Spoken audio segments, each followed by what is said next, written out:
Mr. President, thank you. Господин президент, спасибо большое. 24 февраля 22 года вы обратились к своей стране и к нации 24 февраля. Когда начался конфликт на Украине в 22 году, вы сказали, что вы действуете потому, что пришли к выводу, что с помощью НАТО США могут начать внезапную атаку, нападение на вашу страну. Для американцев это подобно паранойи. Почему вы считаете, что Америка могла нанести неожиданный удар по России? Как вы пришли к такому выводу? Да, дело не в том, что Америка собиралась наносить неожиданный удар по России. Я так и не говорил. У нас с вами ток-шоу или у нас серьезный разговор? Here's the quote. Thank you. It's a formidable series. Так вот, да, это серьезный разговор. Но поскольку у вас базовое образование историческое, насколько я понимаю, да? Yes. Тогда я позволю себе, просто 30 секунд или 1 минуту маленькую историческую справку. Да? Вы не против? Please. Вот смотрите, с чего начались наши отношения с Украиной? Откуда она взялась, Украина? Российское государство стало собираться как централизованное. Это считается годом создания российского государства 862 год, когда новгородцы, есть такой город, Новгород, на северо-западе страны, пригласили на княжение князя Рюрика из Скандинавии, из варягов. 862 год. В 1862 году Россия отмечала тысячелетие своей государственности, и в Новгороде стоит памятник, посвященный тысячелетию страны. В 882 году преемник Рюрика, князь Олег, который выполнял по сути функции регента при малолетнем сыне Рюрика, а Рюрик умер в это время, к этому времени, пришел в Киев, отстранил от власти 2 братьев, которые, судя по всему, были когда-то членами дружины Рюрика. И таким образом Россия начала развиваться, имея 2 центра – в Киеве и в Новгороде. Следующая очень значимая дата в истории России – 988 год – это крещение Руси, когда князь Владимир, это правнук Рюрика, крестил Русь и принял православие, восточную часть христианства, восточное христианство. С этого времени начало укрепляться централизованное российское государство. Там, почему? Единая территория, единые хозяйственные связи, один язык. И после крещения Руси одна вера и власть князя. Начало складываться централизованное российское государство. Но в силу разных причин, после введения престола наследия, древние тоже времена, средние века, Ярослава Мудрым, чуть-чуть попозже, после того, как он ушел из жизни, престолонаследие было сложным, передавалось не напрямую от отца к старшему сыну, а от ушедшего из жизни князя, его брату, потом сыновьям по разным линиям. Все это привело к раздробленности Руси, единого государства, которое начало складываться как единое, привело к раздробленности. Ничего особенного в этом нет, то же самое происходило в Европе. Но раздробленное русское государство стало легкой добычей той империи, которую создал когда-то Чингисхан. И его преемники, хан Батый, пришли на Русь, разграбили практически все города, разорили их. Южная часть, где был Киев, кстати говоря, некоторые другие города, они просто утратили самостоятельность. А северные города, они сохранили часть своего суверенитета. Платили дань в Орду, но часть суверенитета сохранили. А потом в центром в Москве начало складываться единое российское государство. Южная часть русских земель, включая Киев, оно начало постепенно тянуться к другому магниту, к тому центру, который складывался в Европе. Это было Великое Литовское княжество. Его даже называли литовско-русское, потому что русские составляли значительную часть этого государства. Они разговаривали на древнерусском языке, были православными, но затем произошло объединение, уния Великого княжества Литовского и Польского королевства. Через несколько лет спустя еще одна уния была подписана, уже в духовной сфере, и часть православных священников подчинилась власти Папы Римского. И таким образом вот эти земли оказались в составе польско-литовского государства. Но поляки в течение десятилетий занимались ополячиванием этой части населения. Язык внедряли туда свой. Стали внедрять идею о том, что это не совсем русские, что поскольку они живут у края, они украинцы, а первоначально слово «украинец» означало, что человек живет на окраине государства, у края. Или занимается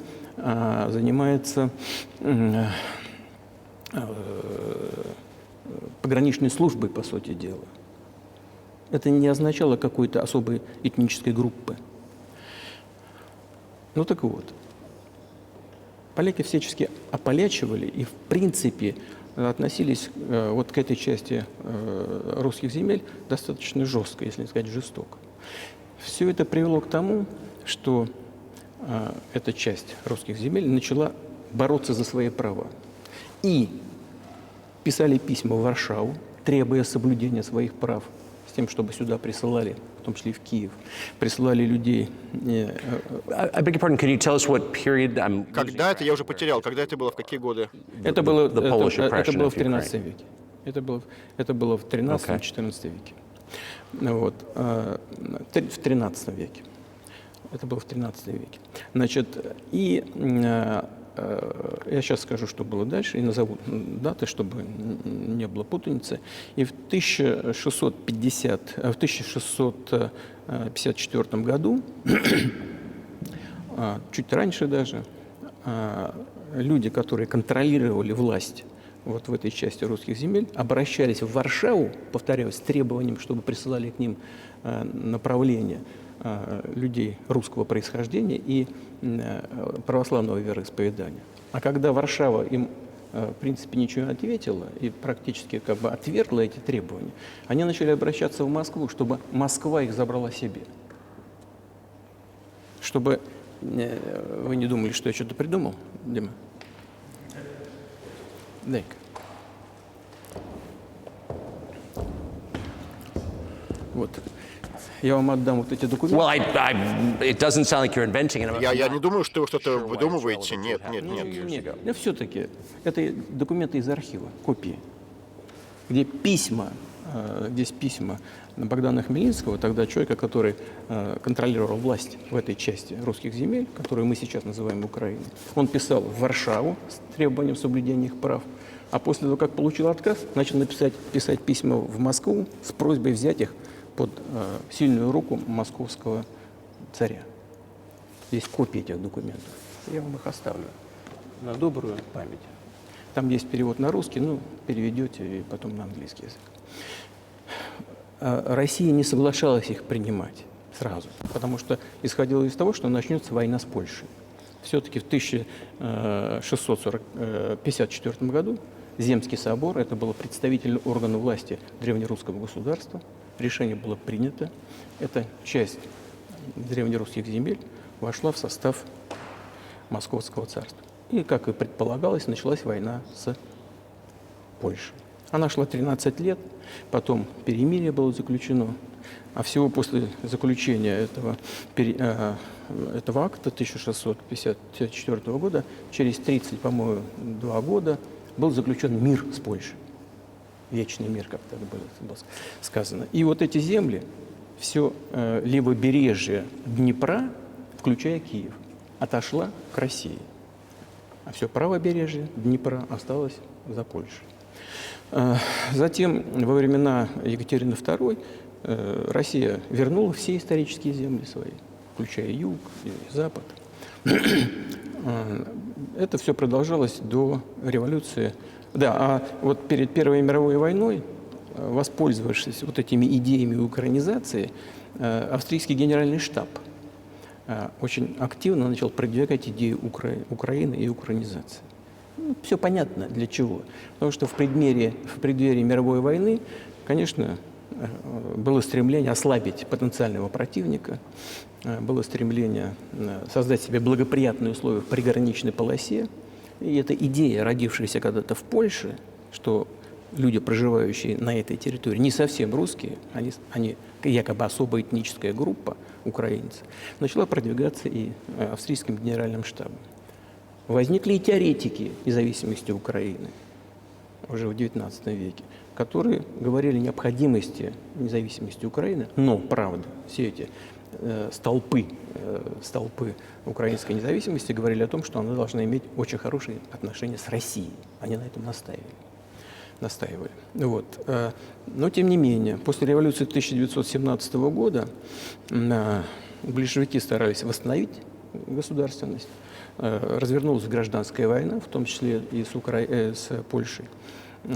Был подписан мир с Польшей в 1921 году, по которым западная часть на правом берегу Днепра опять отошла к Польше. В 1939, после того, как Польша посотрудничала с Гитлером,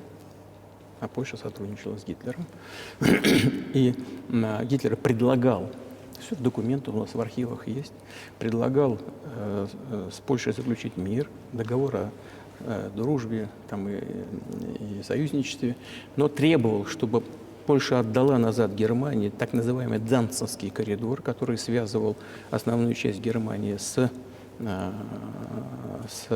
Кёнигсбергом и с Восточной Пруссией, а после Первой мировой войны эта часть территории была отдана Польше, и вместо Данцига появился город Гданьск. Вот Гитлер упрашивал их отдать мирно. Поляки отказались, но тем не менее сотрудничали с Гитлером и вместе занялись разделом Чехословакии.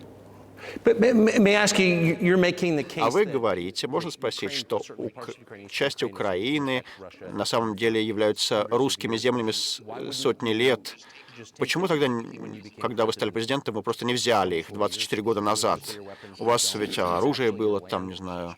Почему вы тогда так долго ждали? Да, сейчас скажу.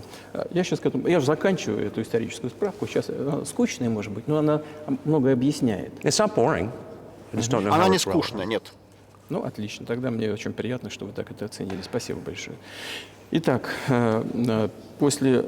перед Второй мировой войной, когда Польша посотрудничала с Германией, отказалась выполнять требования Гитлера, но тем не менее поучаствовала вместе с Гитлером в разделе Чехословакии. Но поскольку не отдала Данцевский коридор, все-таки поляки вынудили, они заигрались и вынудили Гитлера начать Вторую мировую войну именно с них. Почему и началась война 1 сентября 1939 года именно с Польшей? Она оказалась несговорчивой. И Гитлеру ничего не оставалось при реализации его планов начать именно с Польши.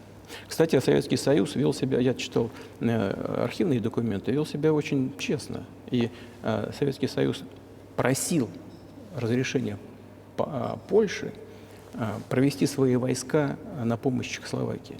Но устами тогдашнего министра иностранных дел Польши было сказано, что если даже советские самолеты полетят в сторону Чехословакии через территорию Польши, они будут сбиваться над территорией Польши. Но не важно. А важно то, что война началась, и теперь уже сама Польша стала жертвой той политики, которую проводила в отношении Чехословакии. Потому что по известным протоколам Молотова-Риббентропа часть этих территорий отошла к России, включая Западную Украину. Россия под названием Советский Союз вернулась таким образом на свои исторические территории. После победы в Великой Отечественной войне, как мы говорим, это Вторая мировая война, все эти территории окончательно были закреплены за Россией, за Советским Союзом. А Польша при этой компенсации, так надо полагать, получила западные исконно германские территории. Это вот западная, восточную часть Германии, часть земель. Это западные районы Польши сегодня. Ну и, естественно, и опять вернули и выход к Балтийскому морю, опять вернули Данциг, который опять стал называться по-польски, да? Вот таким образом сложилась вот эта ситуация. И при формировании Советского Союза, это уже 1922 год, большевики начали формировать СССР и создали Советскую Украину, которая до сих пор вообще не существовала. При этом Сталин настаивал на том, чтобы эти республики, которые образовывались, входили в качестве автономных образований, но почему-то основатель советского государства Ленин настоял на том, чтобы они имели право выхода из состава Советского Союза. И тоже по непонятным причинам наделил образующуюся Советскую Украину землями, которым люди, проживавшие на этих территориях, даже если они раньше никогда не назывались Украиной, почему-то при формировании все это было влито в состав Украинской ССР. В том числе все Причерноморье, которое было получено во времена Екатерины II, и, собственно, к Украине никогда никакого исторического отношения не имели. Даже если мы вспомним назад, вернемся в 1654 год, когда эти территории вернулись в состав Российской империи, там было 3-4 современных области Украины. Никакого Причерноморья там и близко не было. Просто не о чем было In говорить. 1654. В 1654 Да, году. именно. You obviously have encyclopedic knowledge of this. У вас энциклопедические знания, но почему первые 22 года вы об этом не говорили, свое президентство? Итак, значит, Советская Украина получила огромное количество территорий, которые вообще никогда к ней никакого отношения не имели. Прежде всего, Причерноморье. Они когда-то, когда Россия их получила в результате русско-турецких войн, назывались Новороссией. Вот. Но это не важно. Важно то, что вот, Ленин, основатель советского государства, создал Украину именно такой. Значит, и вот это все в течение многих десятилетий в составе СССР, Украинская ССР развивалась, и большевики тоже по непонятным причинам занимались украинизацией. Ну, не только потому, что там выходцы были с Украины в руководстве Советского Союза, но в целом была такая политика, коренизация она называлась. Это касалось Украины и других союзных республик. Внедрялись национальные языки, национальная культура, что в целом, в принципе, конечно, и неплохо. Но таким образом создавалась Советская Украина. А после Второй мировой войны Украина получила еще часть не только польских до войны территорий, сегодня Западная Украина, часть венгерских территорий и часть румынских. У Румынии и у Венгрии тоже часть территории забрали. И они, эти территории, вошли в состав Советской Украины и до сих пор там находятся. Поэтому у нас есть все основания говорить, что в этом смысле, конечно, Украина в известном смысле искусственное государство, созданное по воле Сталина. А как вы думаете, что есть ли у Венгрии право забрать свои земли, и другие нации могут ли забрать свои земли, может быть, вернуть Украину к границам 1654 года? Ну, я не знаю, как границам 1654 года, но если все считают, что время правления Сталина называют сталинским режимом, все говорят о том, что там много было нарушений прав человека, нарушений прав других государств, то в этом смысле, конечно, вполне можно, ну, если не говорить о том, что они имеют на это право, вернуть эти земли свои, то, во всяком случае, понятно. Have you told Viktor Orban? Орбану говорили об этом, что он может вернуть себе часть земель Украины? Никогда не говорил. Никогда. Ни разу. У нас с ним даже на этот счет не было никаких разговоров.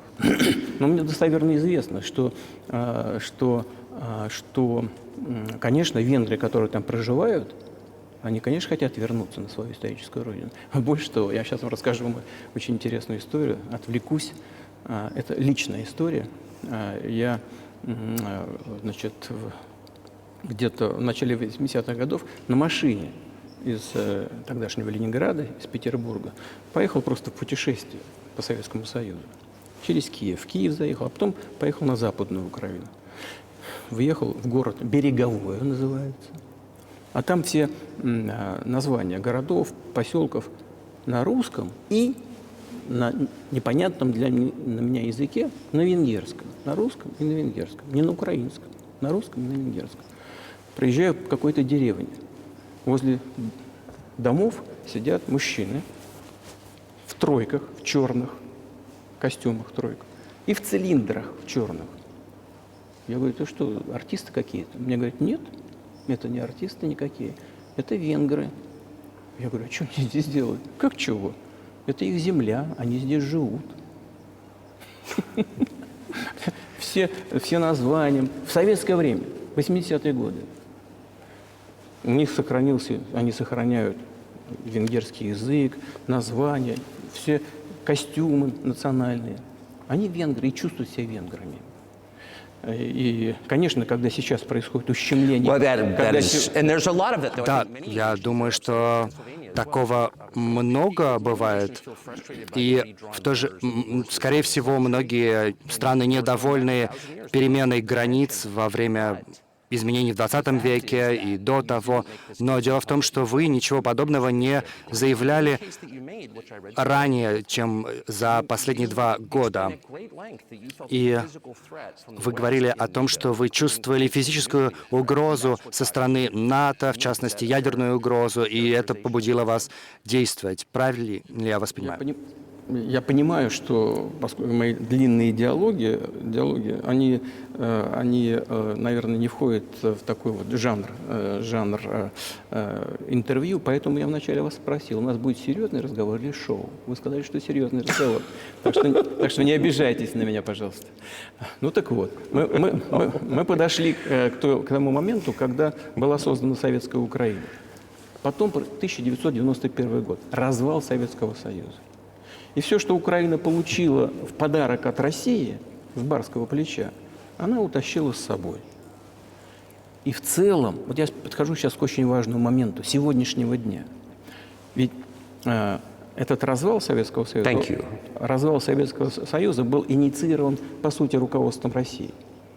Я не знаю, чем тогда руководствовалось руководство России, но подозреваю, что из нескольких составляющих несколько там было причин думать, что все будет хорошо. Первое. Ну, во-первых, я думаю, что руководство России исходило из того, что фундаментальные основы отношений между Россией и Украиной, фактически общий язык, там 90% с лишним говорили на русском языке. Значит, родственные связи, там у каждого третьего какие-то родственные связи, так или иначе, дружеские связи. Общая культура, общая история, наконец, общая религия.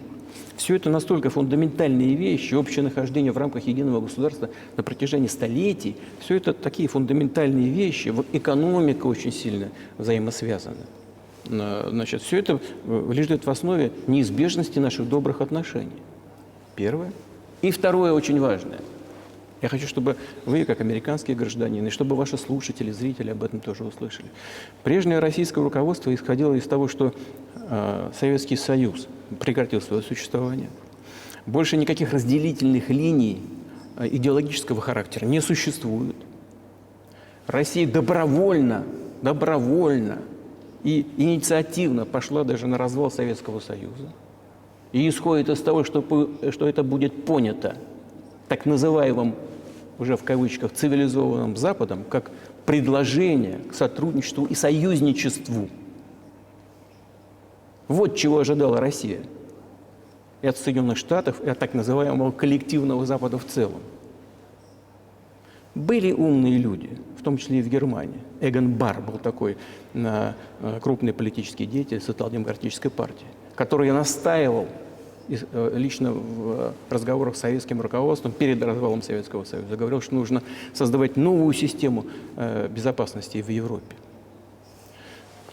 Нужно помочь объединиться Германии, но создать новую систему, куда будут входить Соединенные Штаты, Канада, Россия, другие центральноевропейские страны. Но не нужно, чтобы НАТО распространялось. Yes. Он так и говорил, если НАТО будет распространяться, все будет то же самое, как в условиях холодной войны, только ближе к границам России. Вот и все. Умный был дед. Его никто не послушал. Никто не послушал. Больше того, он рассердился как-то. Ну, тоже в архивах у нас разговор лежит. Если, говорит, вы меня не будете слушать, я больше в Москву никогда не приеду. Рассердился на советское руководство. Ну, он был прав. Все так и произошло, как он сказал. Но, тем не менее,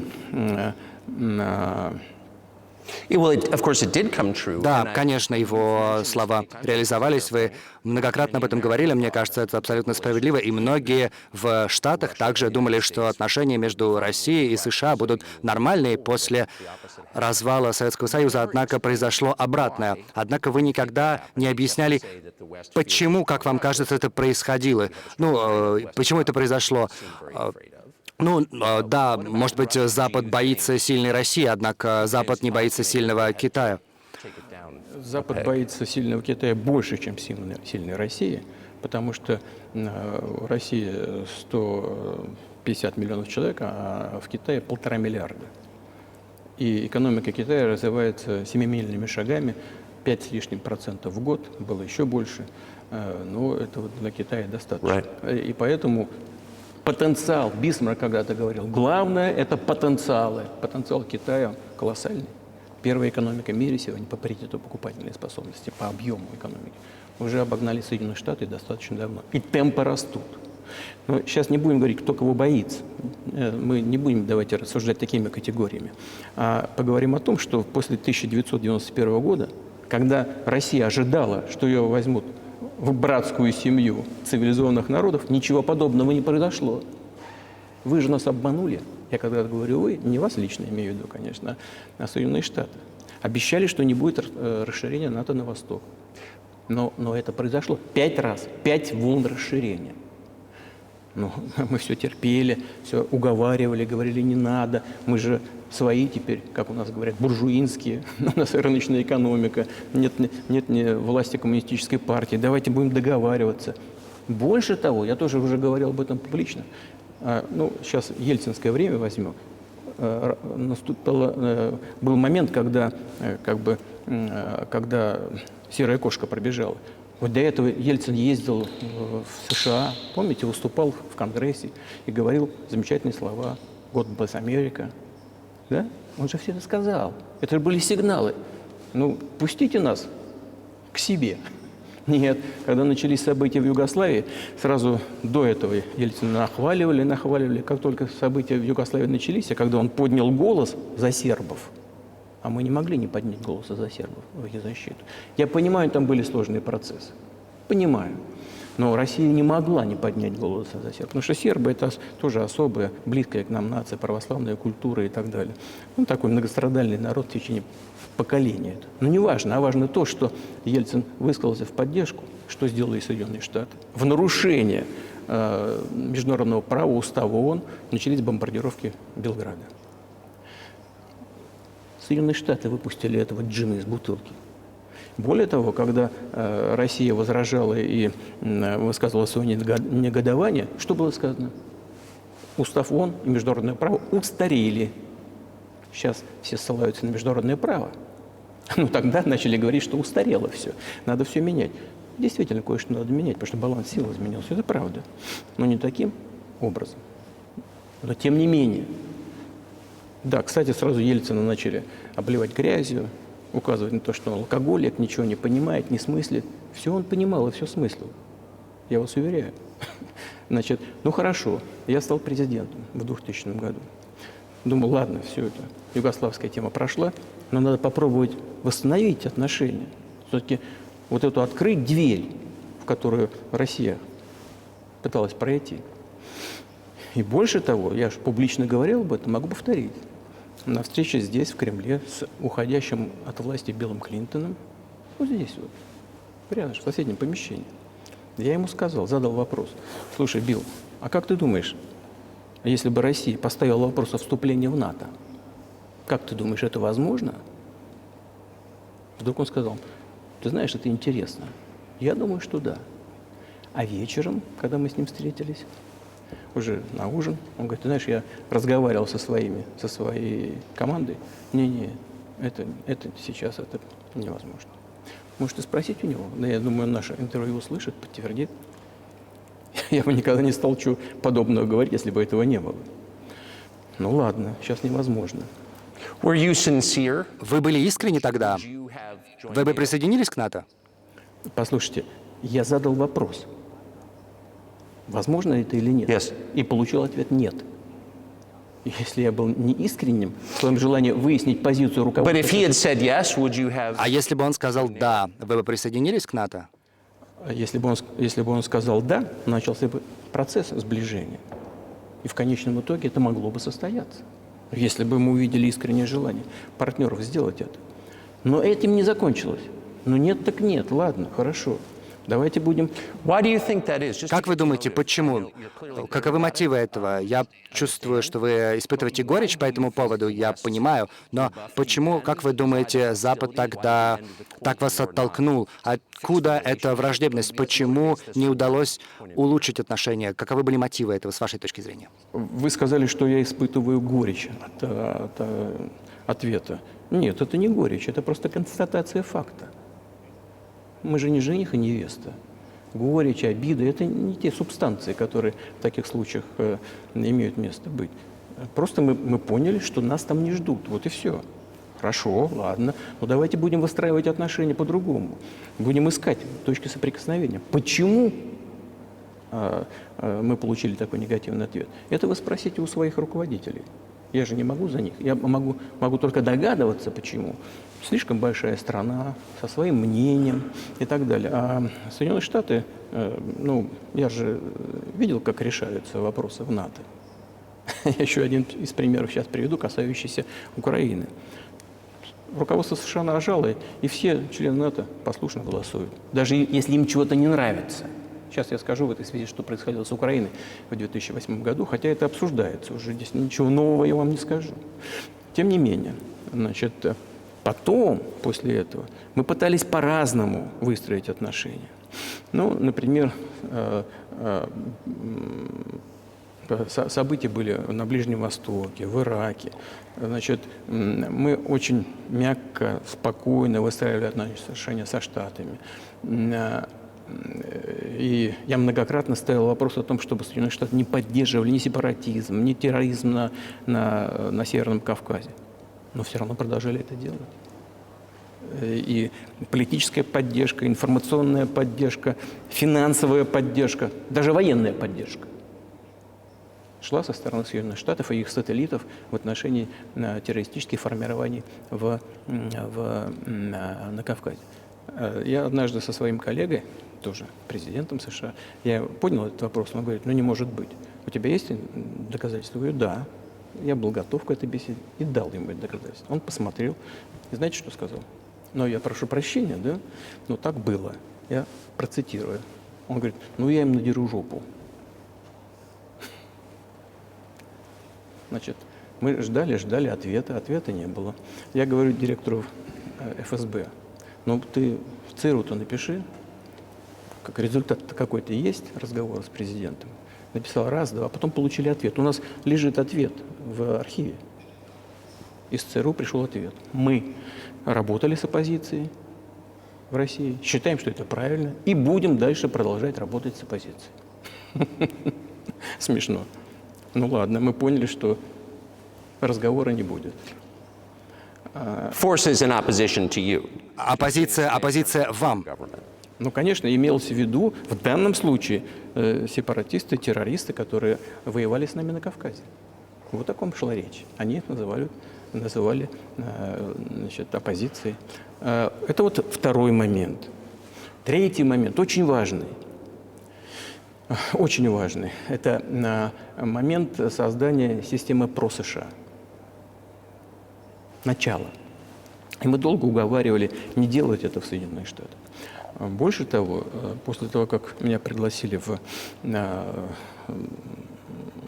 отец Буша-младшего, Буш-старший, пригласил к себе на океан, в гости, И там состоялась очень серьезная беседа с президентом Бушем, с его командой. И я предложил, чтобы США, Россия и Европа создавали совместную систему ПРО, которая, как мы считаем, создаваемая в одностороннем порядке, угрожает нашей безопасности. Несмотря на то, что официально говорилось Соединенными Штатами о том, что она создается против ракетных угроз со стороны Ирана. Этим же обосновывалось создание ПРО. И я предложил им работать втроем. Россия, США, Европа. Сказали, очень интересно. Меня спросили, ты серьезно? Я говорю, абсолютно. Я говорю, Let me ask, what year was this? Когда это было? В каком году? ну, я не помню, вот это легко узнать в интернете, когда я был в США по приглашению Буша-старшего. Но это еще легче узнать. Сейчас я вам скажу, от кого.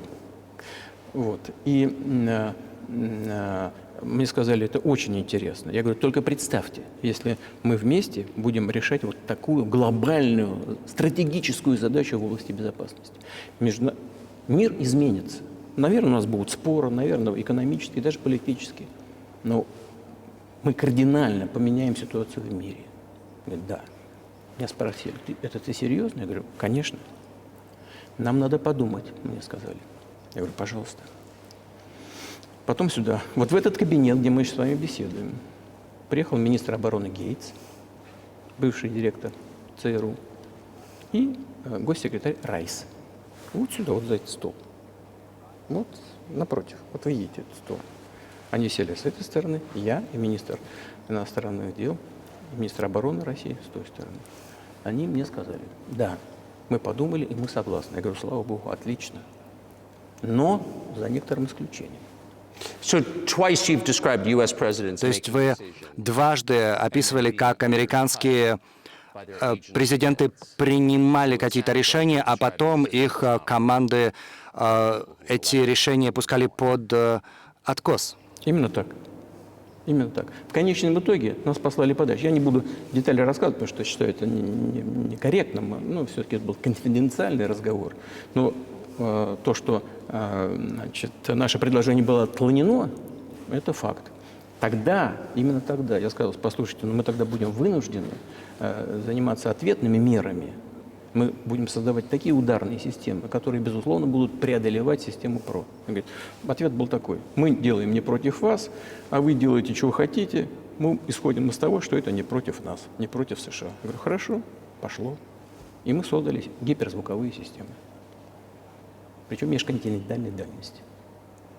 И продолжаем их развивать. Мы сейчас опередили по созданию гиперзвуковых систем ударных, мы опередили всех. И Соединенные Штаты, и другие страны. Они у нас совершенствуются каждый день. Вот. Но не мы это сделали. Мы предлагали пойти другим путем, а нас отодвинули. Теперь по поводу расширения НАТО на восток. Ну, обещали же. Никакого НАТО на восток. Дюйма в сторону на восток не будет, как нам было сказано. А потом что сказать? Ну, на бумаге же они зафиксировали. Поэтому будем расширять. 5 расширений. И погрузили туда и Прибалтику, там, и всю Восточную Европу и так далее. И вот теперь к главному. Добрались до Украины. В 2008 году на саммите в Бухаресте заявили о том, что двери для Украины и Грузии тогда в НАТО открыты. Теперь по поводу, как там принимаются решения. Германия, Франция вроде были против, так же, как некоторые другие европейские страны. Но тогда, как выяснилось позже, президент Буш, а он такой крепкий парень, крепкий политик, вот, как мне сказали потом, он на нас нажал, и мы вынуждены были согласиться. Вот смешно, как в детском саду просто. Где гарантия-то просто? Что это за детский сад? Что это за люди? Кто они такие? На них, видите ли, нажали, они согласятся. А потом они говорят, ну, Украина же не будет в НАТО, ты знаешь? Я говорю, не знаю. Я знаю, что вот вы согласились в 2008 году, а почему в будущем не согласитесь? Ну, тогда вот нажали на нас. Я говорю, а почему завтра на вас не нажмут? И вы опять согласитесь. Ну, чушь какая-то. С кем там разговаривать? Я просто не понимаю. Мы готовы к разговору, но с кем? Где гарантии? Никаких. Значит, начали осваивать территорию Украины. Что бы ни было там, я вам предысторию рассказал, как развивалась эта территория, какие отношения были с Россией.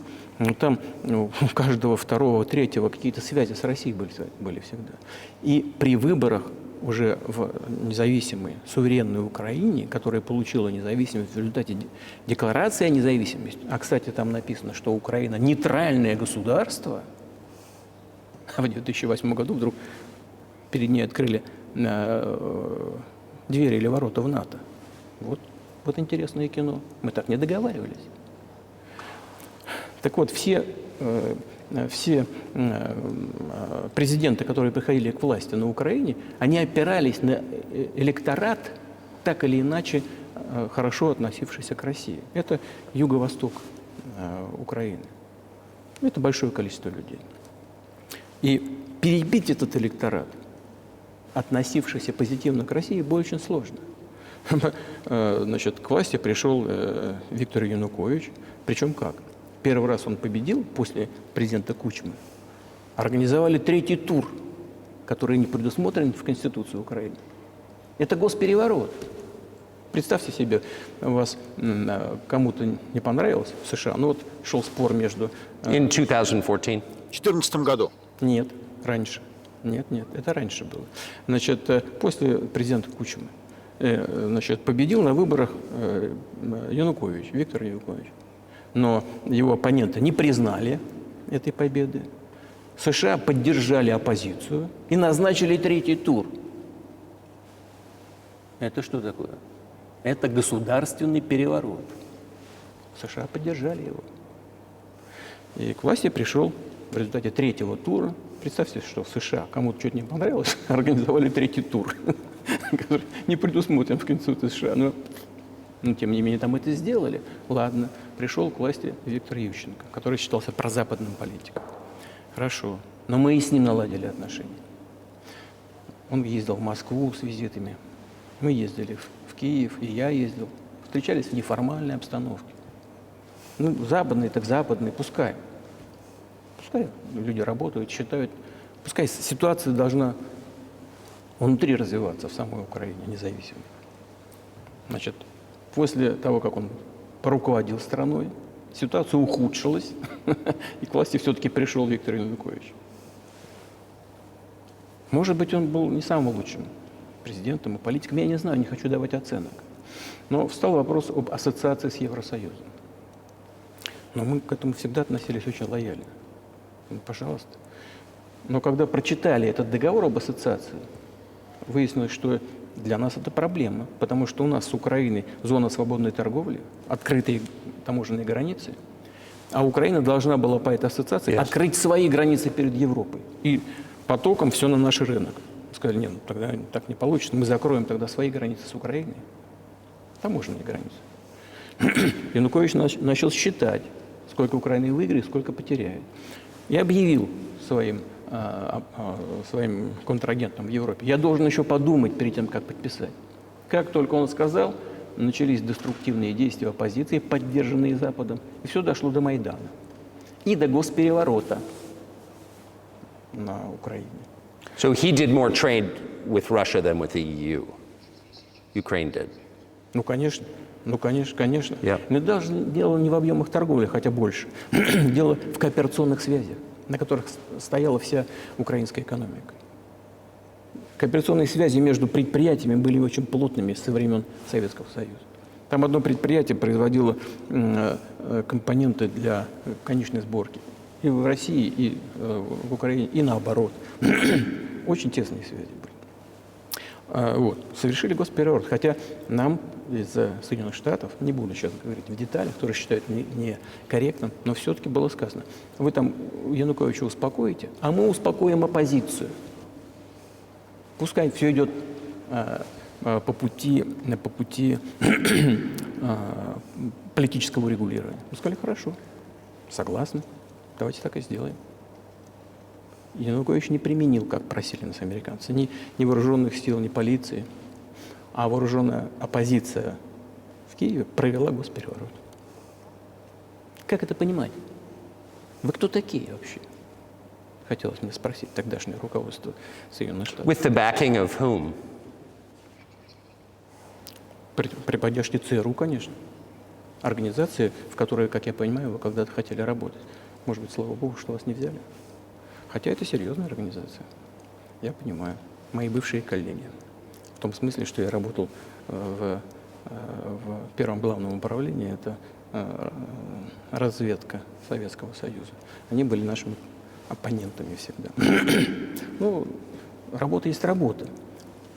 Но технически они все сделали правильно. Добились того, чего хотели. Сменили власть. Но с политической точки зрения это колоссальная ошибка. И здесь, конечно, политическое руководство не доработало.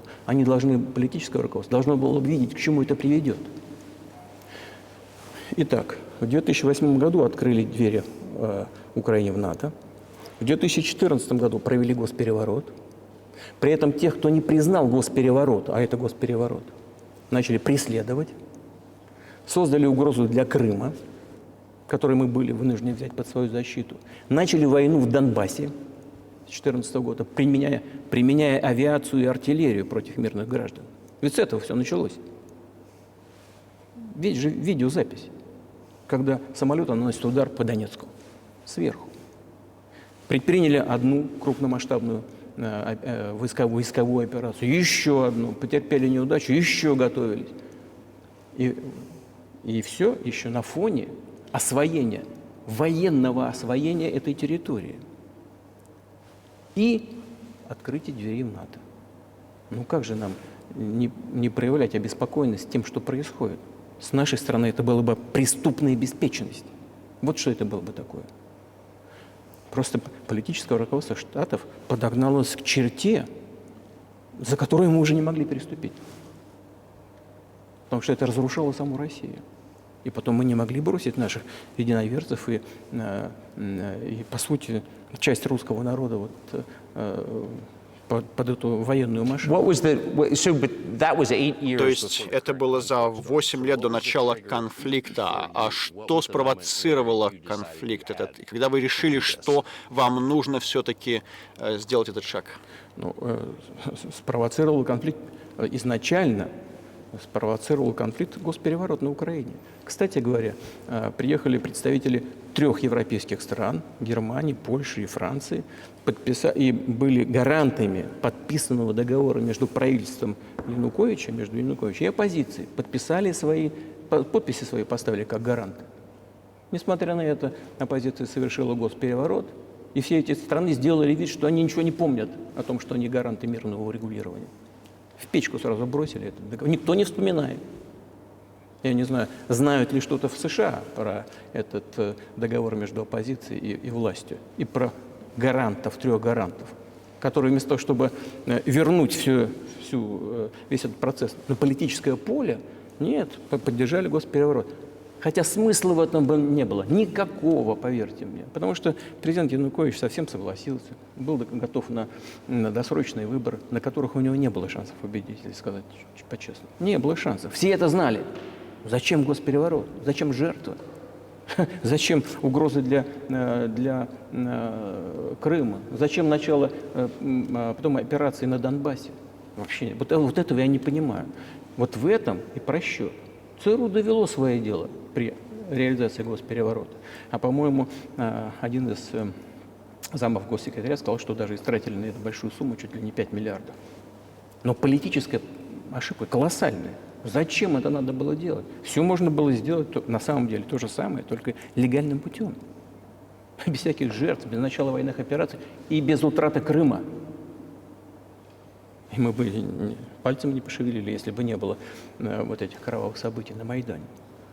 В голову бы никогда не приходило. Потому что мы согласились с тем, что после развала Советского Союза все должно было так по границам союзных республик. Мы же согласились с этим. Но мы никогда не соглашались с расширением НАТО, тем более не соглашались никогда с тем, что Украина будет в НАТО. Мы не соглашались с тем, что там будут базы НАТО, без всяких разговоров с нами. Мы только упрашивали в течение десятилетий: не делайте этого, не делайте того. А что послужило триггером в последних событиях? Ну, во-первых, сегодняшнее руководство Украины заявило, что они не будут исполнять Минских соглашений, которые были подписаны, как вы знаете, после событий 2014 года в Минске, где был изложен план мирного урегулирования на Донбассе.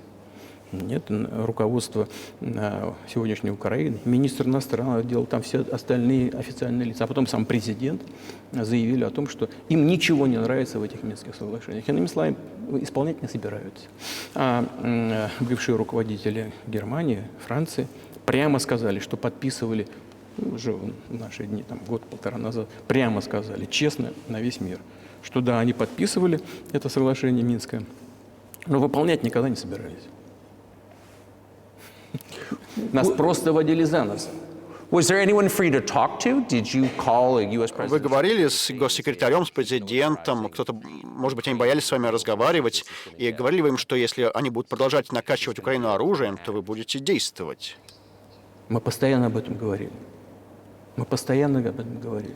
Мы обращались к руководству Соединенных Штатов, европейских стран, чтобы вот этот процесс прекратился немедленно, чтобы были исполнены Минские соглашения.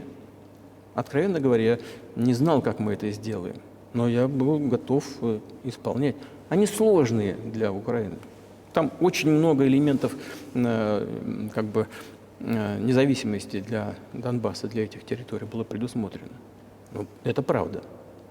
Но я был уверен абсолютно, и я сейчас вам скажу, я искренне считал, что если все-таки удастся уговорить тех людей, которые на Донбассе живут, их надо было еще уговорить, возвратиться как бы в рамки украинской государственности, то постепенно раны заживут, постепенно, когда эта часть территории вернется в хозяйственную жизнь, в общую социальную среду, когда пенсии будут платить, социальное пособие, все постепенно срастется.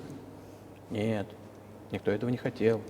Все хотели только с помощью военной силы решить вопрос. Но этого мы не могли позволить. И все дошло вот до этой ситуации, когда на Украине объявили, нет, мы не будем ничего. Начали еще подготовку к военным действиям.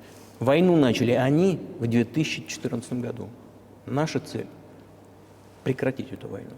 И мы не начинали ее в 2022. Это попытка ее прекратить. Do you think you've stopped it now? Как вы думаете, удалось вам сейчас ее прекратить? I mean, have you achieved your aims? Достигли ли вы своих целей? Нет, мы пока не достигли своих целей, потому что одна из целей – это денацификация. Имеется в виду запрещение всяческих неонацистских движений. Это одна из проблем, которые мы обсуждали.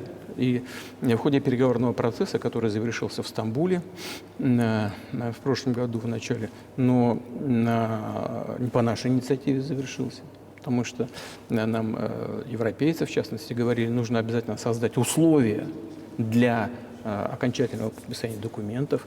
Мои коллеги во Франции и в Германии говорили, ну как ты себе представляешь, как они будут подписывать договор с пистолетом, приставленным к голове, к виску? Надо отвести войска от Минска. Ну, хорошо, мы отвели войска от Минска. Как только мы отвели, от Киева. Как только мы отвели войска от Киева, сразу же наши украинские переговорщики выбросили в помойку все наши договоренности, достигнутые в Стамбуле, и приготовились к длительному вооруженному противостоянию при помощи Соединенных Штатов и их сателлитов в Европе. Вот как ситуация развивалась. И так, как она выглядит сейчас. Да. But what is, pardon my ignorance, what is denazification? Что такое денацификация? Что это означает? Да, вот я как раз хочу сейчас об этом сказать. Это очень важный вопрос. Денацификация. После обретения независимости Украина начала искать, как говорят некоторые аналитики на Западе, свою идентичность.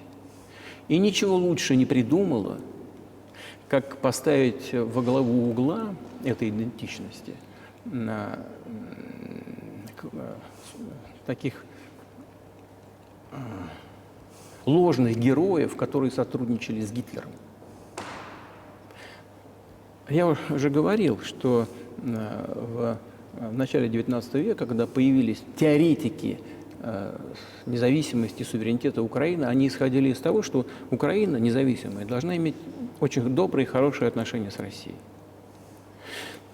Но в силу исторического развития, в силу того, что когда эти территории находились в составе Речи Посполитой, Польши, украинцев достаточно жестоко преследовали, изымали, пытались уничтожить эту идентичность и вели себя очень жестоко. Это все осталось в памяти народа.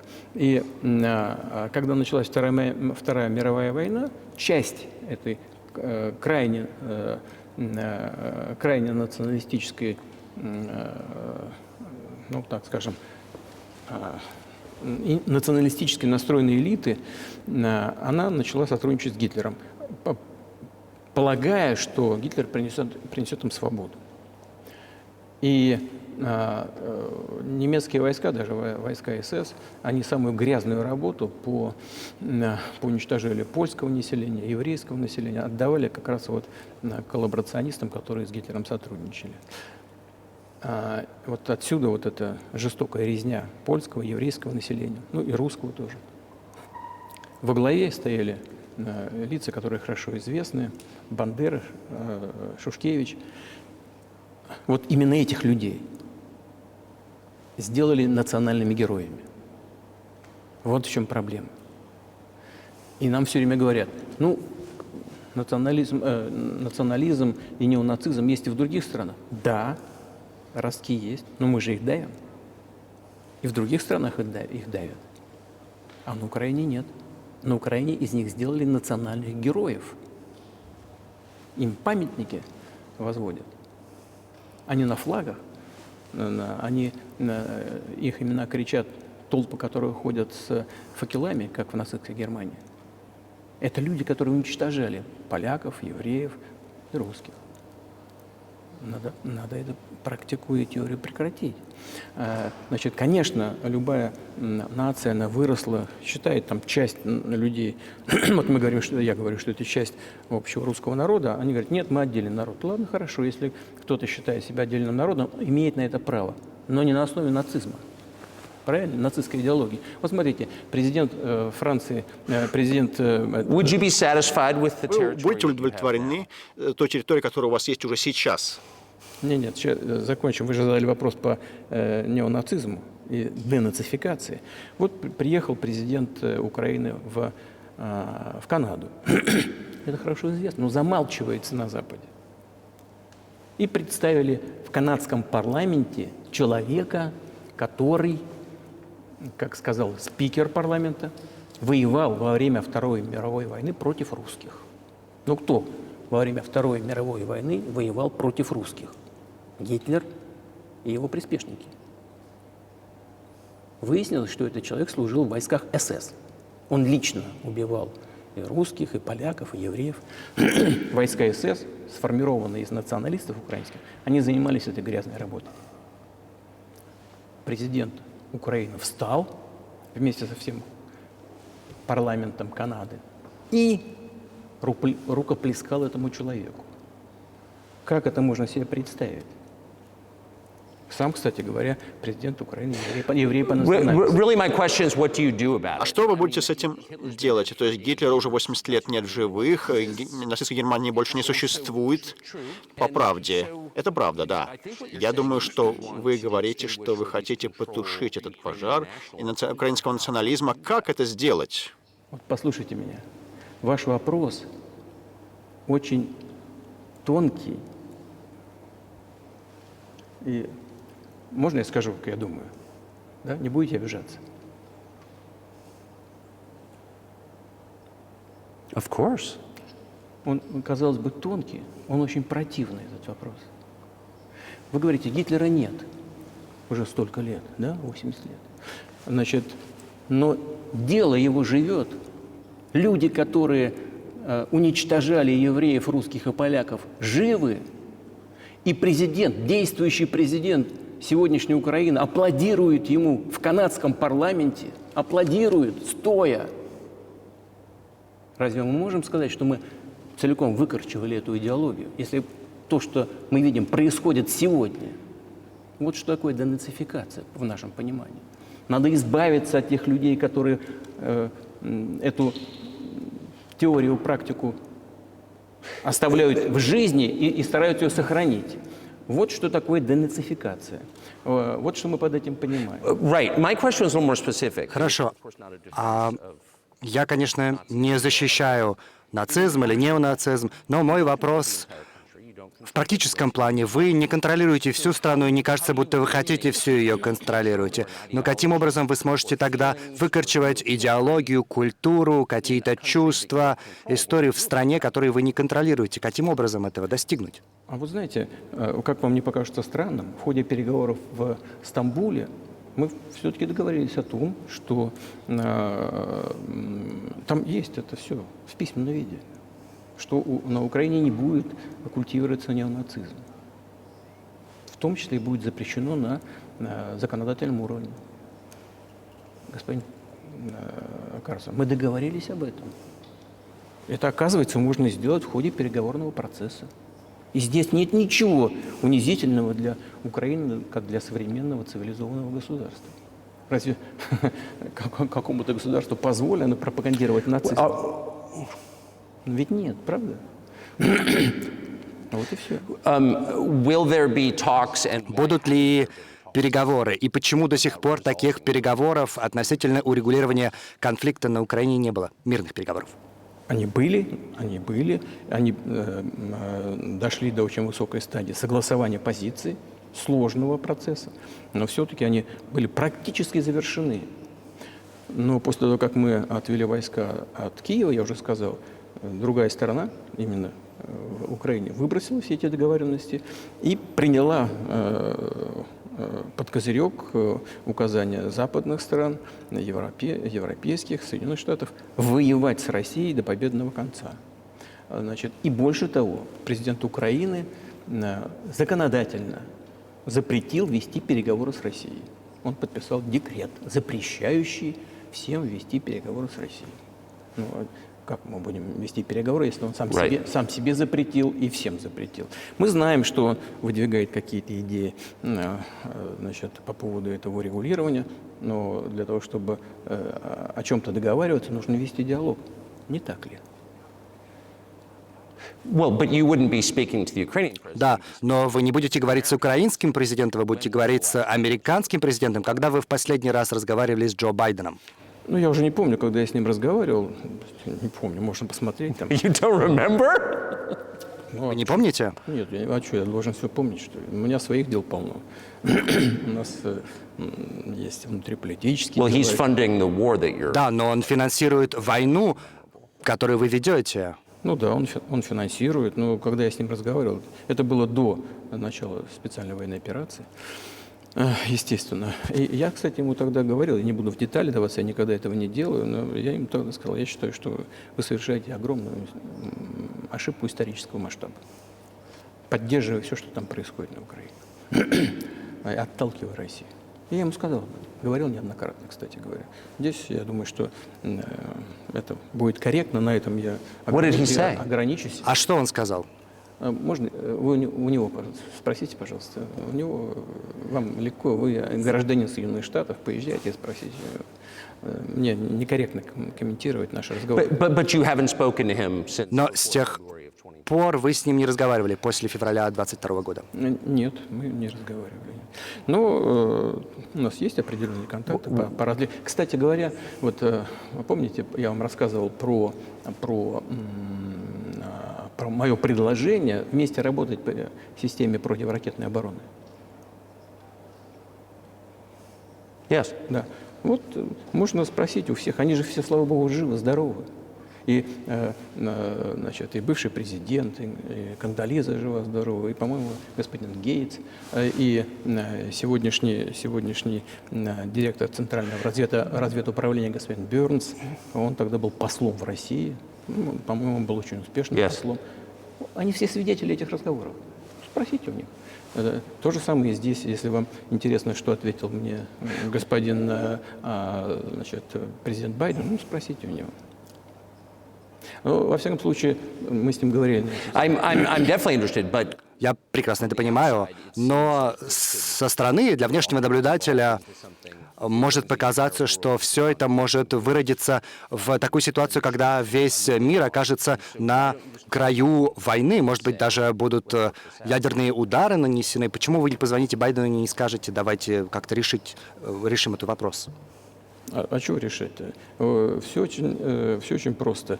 У нас, повторяю, есть контакты по линии там, различных ведомств, и я вам скажу, что мы говорим на этот счет, и что мы доводим до руководства США. Если вы действительно хотите прекратить боевые действия, вам нужно прекратить поставки вооружений. Все закончится в течение там, нескольких недель. Вот и все. И тогда можно договариваться о каких-то условиях перед тем, как вы это сделаете, прекратите. Чего проще-то? Чего мне ему звонить? О чем говорить-то? Или о чем упрашивать? Вы собираетесь поставить такое-то оружие на Украину. Ой, боюсь. Пожалуйста, не поставляйте. О чем говорить-то?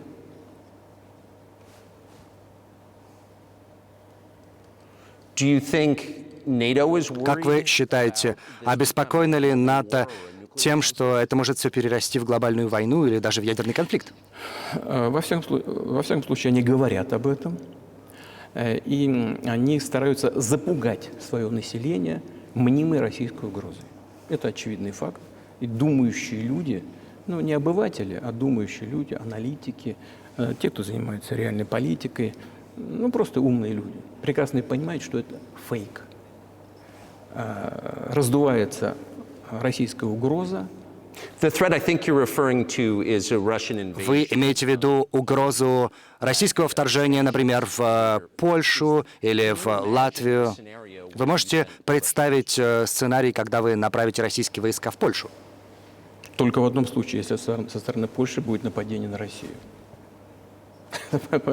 Поэтому, почему? Потому что у нас нет никаких интересов. Ни в Польше, ни в Латвии, нигде. Зачем нам это? У нас просто нету никаких интересов, одни угрозы. Well, the argument, I know you know this, is that Аргумент, я думаю, вы хорошо знаете, заключается вот в чем. Да, вот он вторгся в Украину, у него есть территориальные притязания на всем континенте, и вы недвусмысленно говорите о том, что таких притязаний территориальных у вас нет. Это абсолютно исключено. Просто не надо быть никаким аналитиком. Это противоречит здравому смыслу. Втягиваться в какую-то глобальную войну. А глобальная война поставит на грань уничтожения всего человечества. Это очевидно. Вот. И есть, конечно, средства сдерживания. Нам все время всех пугали. Вот завтра Россия использует тактическое ядерное оружие. Завтра вот то использует. Нет, послезавтра. Ну и что? Это просто страшилки для обывателей. Для того, чтобы выбить из налогоплательщиков США, выбить из налогоплательщиков Европы дополнительные деньги в противостоянии с Россией на украинском театре военных действий. Цель – как можно сильнее ослабить Россию. one of our senior United States senators Один из старших сенаторов, Чак Шумер, кажется, вчера сказал, нам необходимо продолжать финансировать Украину, или же, в конце концов, американским солдатам придется воевать на Украине вместо Украины. Как вы оцениваете такое заявление? Это провокация, причем дешевая провокация. Я не понимаю, почему американские солдаты должны воевать на Украине. Там есть наемники из Соединенных Штатов. Больше всего наемников из Польши, на втором месте наемники из США, на третьем из Грузии. Ну, если у кого-то есть желание послать регулярные войска, это поставит, безусловно, поставит человечество на грани очень серьезного глобального конфликта. Это очевидно. Это нужно Соединенным Штатам? Зачем? За 1000 километров от национальной территории у вас нечем заниматься?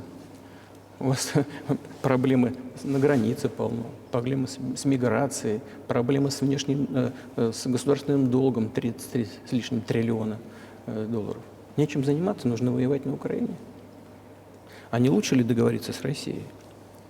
Договориться уже понимая ситуацию, которая складывается на сегодняшний день, понимая, что Россия будет бороться за свои интересы до конца, и понимая это, начать вернуться к здравому смыслу, начать с уважением относиться к нашей стране, к ее интересам и искать какие-то решения. Мне кажется, что это гораздо умнее и рациональнее. Who blew up Nord Stream? Кто взорвал Северный поток? Вы? I was busy that day. Я был занят в тот день.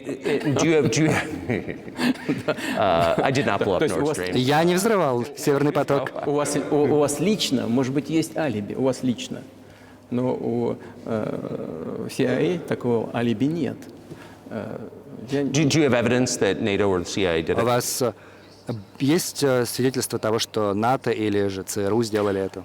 Вы знаете, я не буду вдаваться в детали, но всегда в таких случаях говорят, ищи того, кто заинтересован. Но в данном случае надо искать не только того, кто заинтересован, а еще того, кто может это сделать. Потому что заинтересованных может быть много. Но залезть на дно Балтийского моря и осуществить этот взрыв могут не все. Вот это два компонента должны быть соединены. Кто заинтересован и кто может.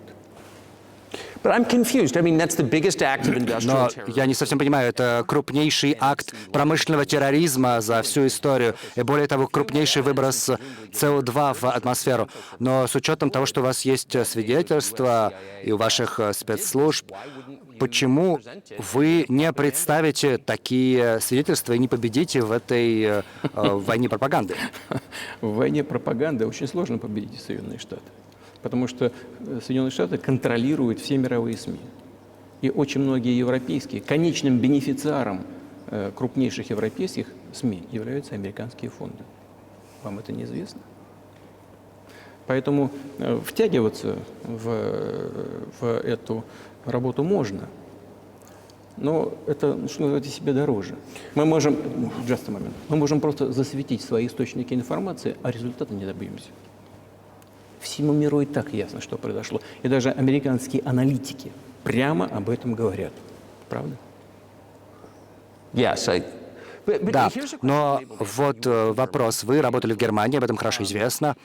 И немцы четко понимают, что их партнеры по НАТО это сделали. И они, конечно, это нанесло удар по экономике ФРГ. Почему же тогда немцы молчат? Вот это приводит меня в замешательство. Почему немцы ничего не говорили по этому вопросу?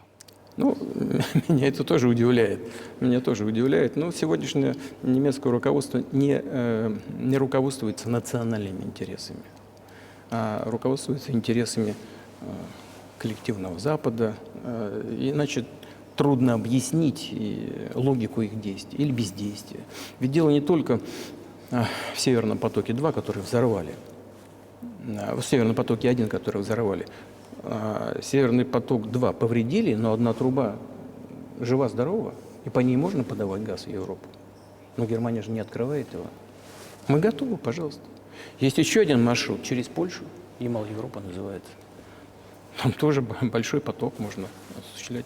Польша закрыла его, но Польша с руки клюет у немцев. Из общеевропейских фондов деньги получает. А основной донор в эти общеевропейские фонды – Германия. Германия кормит Польшу в известной степени. А те взяли и закрыли маршрут на Германию. Зачем? Я не понимаю. Украина, в которую немцы поставляют оружие и деньги дают.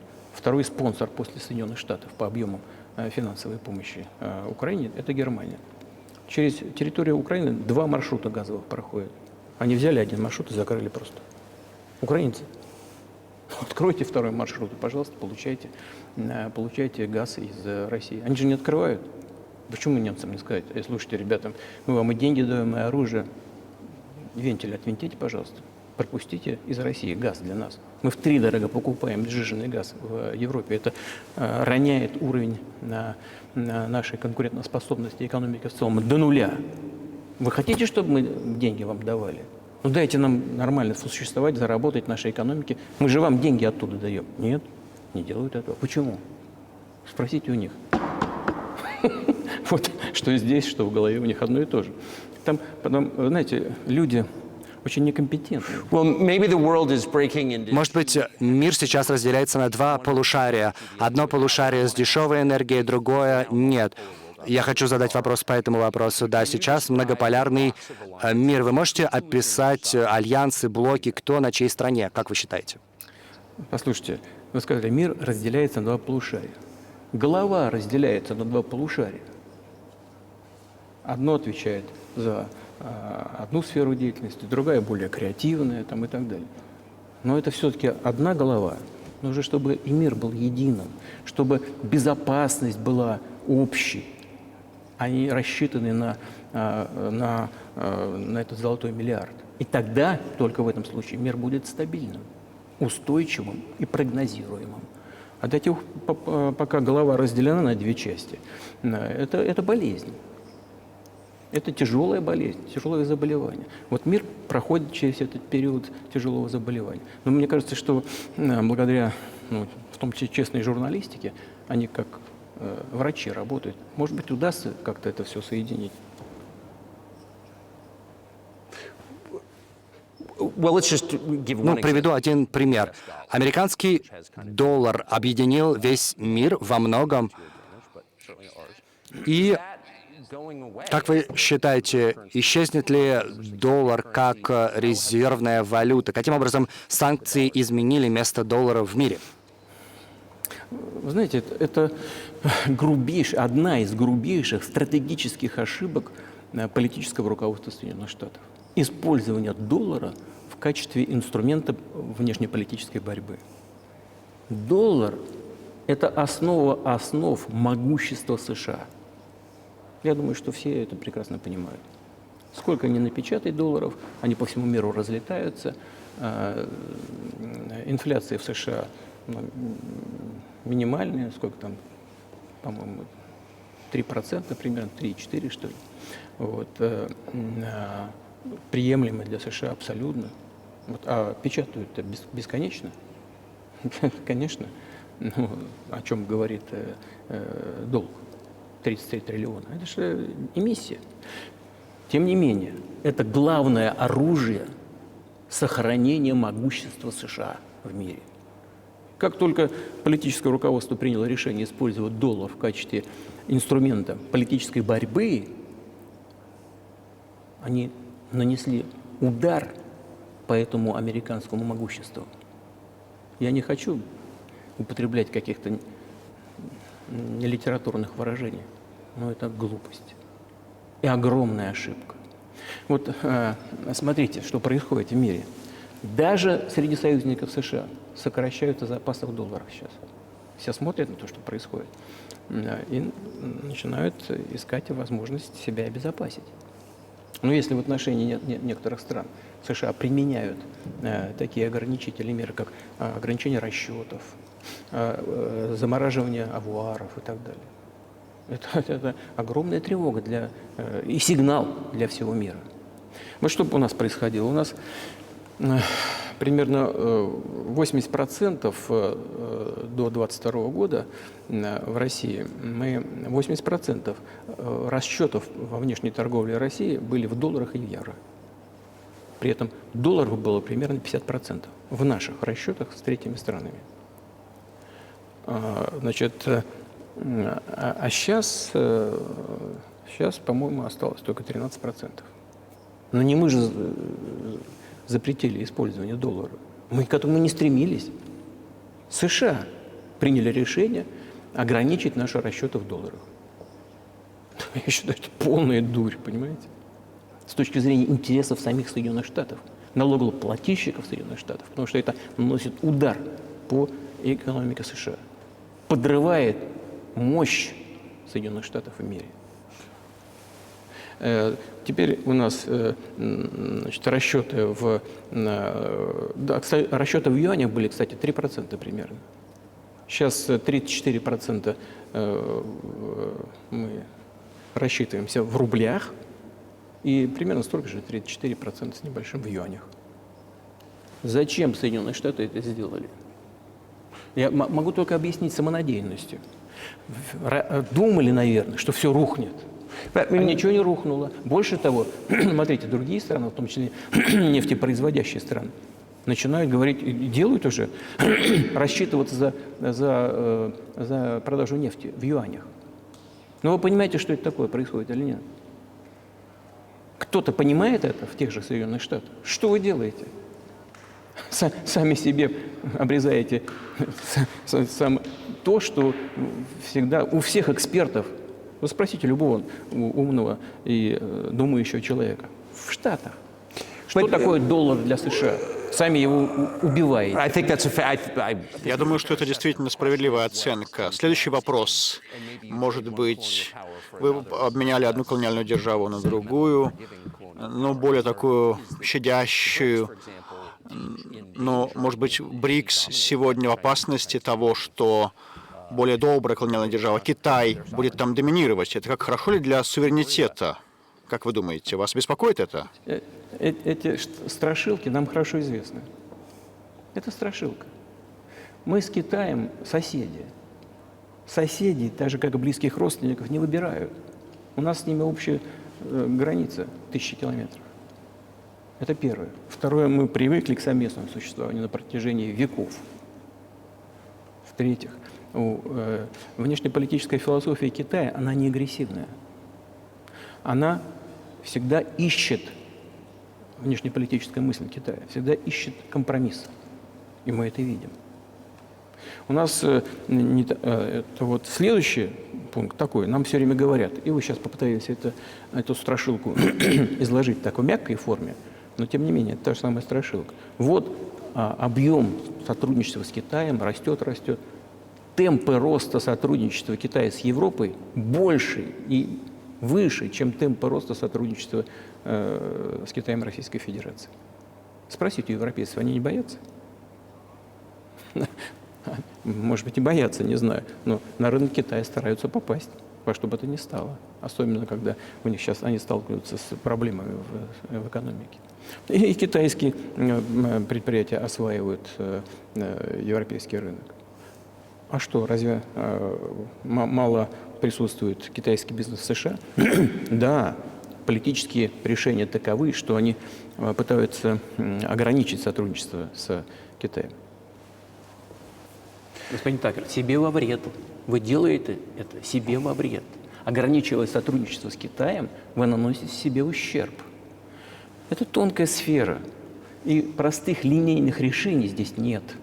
Так же, как с долларом. Поэтому, прежде чем вводить какие-то нелегитимные санкции, нелегитимные с точки зрения Устава Объединенных Наций, надо как следует подумать. По-моему, с этим проблема у тех, кто принимает решения.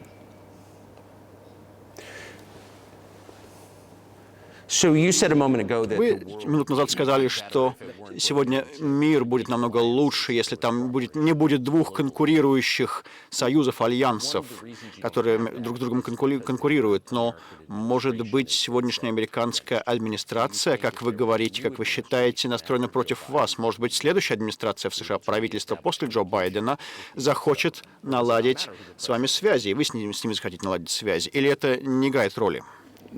Сейчас скажу, но чтобы закончить предыдущий вопрос. У нас 200 миллиардов долларов. Мы ставили задачу с моим коллегой, другом, с председателем Си Цзиньпинем, что в этом году даже должны были достичь 200 миллиардов долларов оборота торгового с Китаем. И мы превысили эту планку. По нашим данным, это уже 230 миллиардов. По китайской статистике 240 миллиардов долларов, если в долларах все считать, у нас товарооборот с Китаем. И очень важная вещь. Он у нас сбалансированный, этот торговый оборот. И он дополняет друг друга и в высокотехнологичной сфере, и в сфере энергетики, и в сфере научных разработок. Он очень сбалансированный. Вот. Ну а что касается БРИКС в целом, Россия стала председателем БРИКС с этого года, то там страны БРИКС развиваются очень быстрыми темпами. Вот смотрите, дай бог памяти, чтобы не ошибиться, но в 1992 году, по-моему, доля стран «семерки» в мировой экономике составляла 47%. Так? Это в 1992 году. А в 2022 она упала где-то до, по-моему, 30 с небольшим. Доля стран БРИКС в 1992 году составляла всего 16%. А сейчас она превышает уровень «семерки». И это не связано ни с какими событиями на Украине. Тенденции развития мира и мировой экономики такими являются, о которых сейчас сказал. И это неизбежно. Это будет происходить дальше. Как солнце встает. Помешать невозможно. Надо к этому приспособиться. Как Соединенные Штаты приспосабливаются? С помощью силы. Санкций, давления, бомбардировок, применения вооруженных сил. Это связано с самонадеянностью. Люди не понимают в вашей политической элите, что мир меняется по объективным обстоятельствам. И нужно грамотно, вовремя, своевременно принимать правильные решения, чтобы сохранить свой уровень. Извините меня, даже если кто-то хочет уровень доминирования. Такие грубые действия, в том числе в отношении России, скажем, других стран, они приводят к обратному результату. Это очевидный факт. Уже сегодня это стало очевидно. Вы меня сейчас спросили, а вот другой руководитель придет и что-то изменится. Дело не в руководителе, не в личности конкретного человека. У меня очень добрые были отношения, скажем, с Бушем. И его там, я знаю, в Штатах представляли каким-то там деревенским парнем, который мало чем соображает. Уверяю вас, что это не так. Я считаю, что в отношении России он тоже проводил достаточно, наделал тоже много ошибок. Я вам говорил про 2008 год и решение в Бухаресте об открытии дверей в НАТО Украины там, и так далее. Но это же при нем было. Он же давил там на европейцев. Но в целом у меня с ним были на человеческом уровне очень добрые, хорошие отношения. Он не дурнее любого другого американского или российского или вообще европейского политика, уверяю вас. Он все понимал, что он делает. Так же, как и другие. У меня и с Трампом были такие личные отношения. Дело не в личности лидера. Дело в настроениях элит. Если в американском обществе будет превалировать идея доминирования любой ценой, причем с помощью силовых акций, то ничего не изменится, только будет хуже. А если в конце концов придет осознание того, что мир меняется по объективным обстоятельствам, и надо уметь к ним приспособиться вовремя, используя те преимущества, которые сегодня еще у США сохраняются, тогда, наверное, что-то может измениться. И вот смотрите, экономика Китая стала первой экономикой в мире по паритету покупательной способности, по объему. Они обогнали США уже давно. Потом США, так? А потом Индия, 1,5 миллиарда человек. Потом Япония. На 5-м месте Россия. Россия за прошлый год стала первой экономикой Европы, несмотря на все санкции и ограничения. Это нормально, с вашей точки зрения? Санкции, ограничения, невозможность расчетов в долларах, отключение от SWIFT, санкции в отношении наших кораблей, перевозящих нефть, санкции в отношении самолетов, санкции во всем, везде. Самое большое количество санкций в мире, которые применяются, это применяется против России. А мы стали первой экономикой Европы за это время. Инструменты, которые США применяют, не действуют. Но надо же подумать, что делать. Вот если вот это осознание придет к правящим элитам, то да, тогда и тогда первое лицо государства будет действовать в ожидании того, что ждут от него и избиратели, и люди, которые принимают решения на различных уровнях. Тогда может что-то измениться.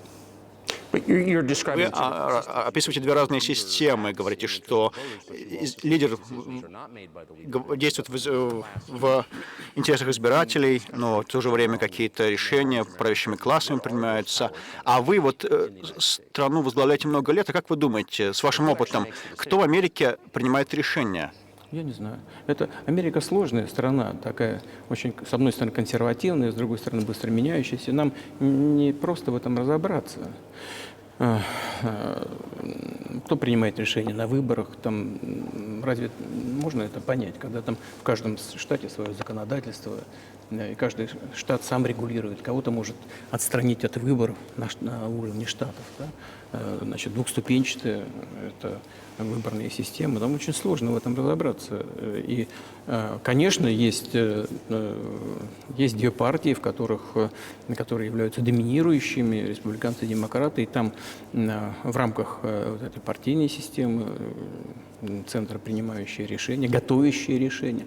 Потом, смотрите, вот почему в отношении России после развала Советского Союза были, на мой взгляд, такая ошибочная, грубая, совершенно необоснованная, ничем политика проводилась, давление. Ведь это политика давления, расширение НАТО, так, поддержка сепаратистов на Кавказе, создание системы противоракетной обороны. Это же все элементы давления. Давление, давление, давление. Потом затягивание в НАТО Украины. Это же все давление. Почему? Я думаю, в том числе и потому, что были созданы, условно говоря, избыточные производственные мощности. За время борьбы с Советским Союзом было много всяких центров создано, и специалистов по Советскому Союзу, которые ничего другого не умели. Им казалось, они убеждали политическое руководство, надо продолжать долбить Россию, пытаться ее доразвалить, значит, создать на этой территории несколько квазигосударственных образований и их уже подчинить себе в разделенном виде, использовать их совокупный потенциал для борьбы, для будущей борьбы с Китаем. Это ошибка. В том числе она связана с избыточным потенциалом тех, кто работал на противостоянии со Советским Союзом. Вот нужно вот от этого избавиться. Должны быть новые, свежие силы, люди, которые смотрят в будущее и понимают, что в мире происходит. Вот Индонезия, посмотрите, как развивается. 600 миллионов человек. Вот куда от этого деться? Никуда. Надо просто исходить из того, что Индонезия войдет, она уже входит в клуб ведущих экономик мира. Как бы ни было, там, кому-то нравится или не нравится. Да, мы понимаем, отдаем себе отчет в том, что в Соединенных Штатах, несмотря на все проблемы экономические, все-таки в Штатах нормальная ситуация, и рост приличный экономики, 2,5%, по-моему, процента ВВП растет. Значит, но если обеспечить будущее, да, то нужно менять подход к тому, что меняется. Как я уже сказал, мир все равно поменяется. Вне зависимости от того, даже чем закончится событие на Украине. Мир меняется. И нужно это, понимая это, в самих Штатах эксперты пишут, что постепенно Штаты все-таки свою позицию меняют в мире. Сами ваши эксперты пишут, я их читаю просто. Вопрос только, как это будет происходить. Болезненно, быстро или мягко, постепенно. И это пишут люди, которые не настроены антиамерикански. Просто они смотрят за тенденциями развития в мире. Вот и все. И для того, чтобы их оценивать и менять политику, нужны люди, которые думают, смотрят вперед, могут анализировать и рекомендовать какие-то решения на уровне политического руководства. I just have to ask. Должен спросить. Вы четко сказали, что расширение НАТО стало нарушением обещаний и является угрозой вашей стране, но до того, как вы отправили войска на Украину, на конференции по безопасности вице-президент США поддержал стремление президента Украины вступить в НАТО. Вы думаете, что это в том числе спровоцировало военные действия? Мы просто, я еще раз повторяю, мы многократно предлагали искать решение проблемам, которые возникли в Украине после госпереворота 2014 года мирными средствами. Но нас никто не слушал. И больше того, украинское руководство, которое находилось под полным контролем США, вдруг заявило, что оно не будет исполнять Минских соглашений. Им там ничего не нравится. И продолжало военную активность на этой территории. И параллельно шло освоение этой территории натовскими военными структурами. Под видом различных центров по подготовке и переподготовке кадров, там по существу начали создавать базы. Вот и все. Но на Украине объявили, что русские являются, закон приняли, нетитульной нацией. И одновременно принимали законов, которые ограничивают права нетитульных наций. На Украине. Украина, получив в подарок от русского народа вот эти все юго-восточные территории, вдруг объявили, что русские на этой территории не титульная нация. Нормально? Вот это все в совокупности и вызвало решение прекратить войну, которую начали неонацисты на Украине в 2014 году вооруженным путем. Вы думаете, что у Зеленского есть свобода для того, чтобы вести переговоры по регулированию этого конфликта?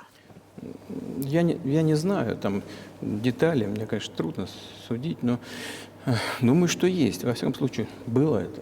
У него же отец воевал с фашистами, с нацистами во время Второй мировой войны. Я как-то с ним говорил об этом. Я говорил: ну, Володя, ну что ты делаешь? Зачем ты поддерживаешь сегодня неонацистов на Украине, когда твой отец воевал с фашизмом? Он фронтовик. Я не буду говорить, что он ответил. Это отдельная тема, я считаю это некорректным. Но что касается свободы выбора, почему нет? Он же пришел к власти на ожиданиях украинского населения, что он приведет Украину к миру. Он об этом и говорил. Он за счет этого и победил на выборах с огромным преимуществом. Ну а потом, когда к власти пришел, на мой взгляд, понял две вещи. Во-первых, лучше не ссориться с неонацистами и националистами, потому что они агрессивные, очень активные, от них можно ожидать чего угодно. А во-вторых, Запад во главе с Соединенными Штатами их поддерживает и всегда будет поддерживать тех, кто борется с Россией. Это выгодно и безопасно. Вот он и занял соответствующую позицию, несмотря на обещание своему народу прекратить войну на Украине. Он обманул своих избирателей.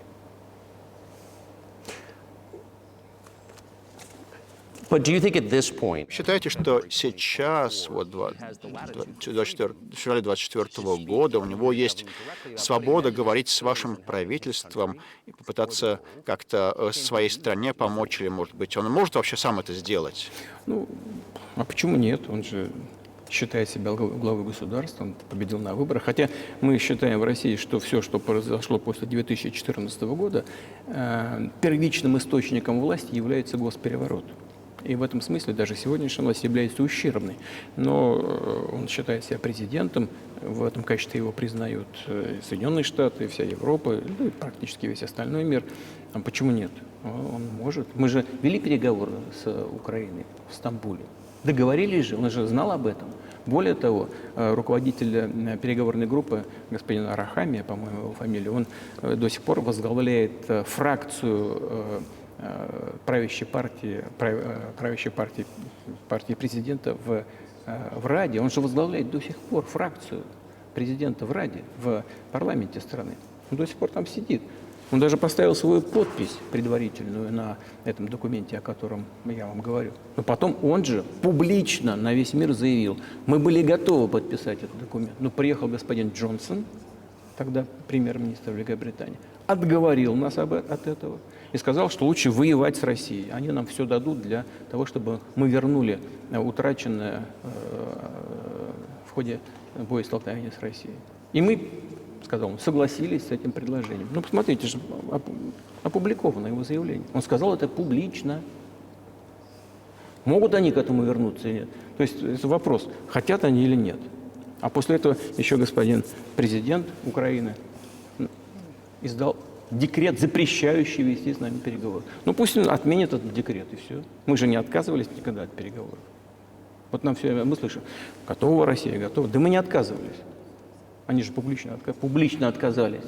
Ну что же, пускай меняет свой декрет и вступает в переговоры. Мы не отказывались никогда.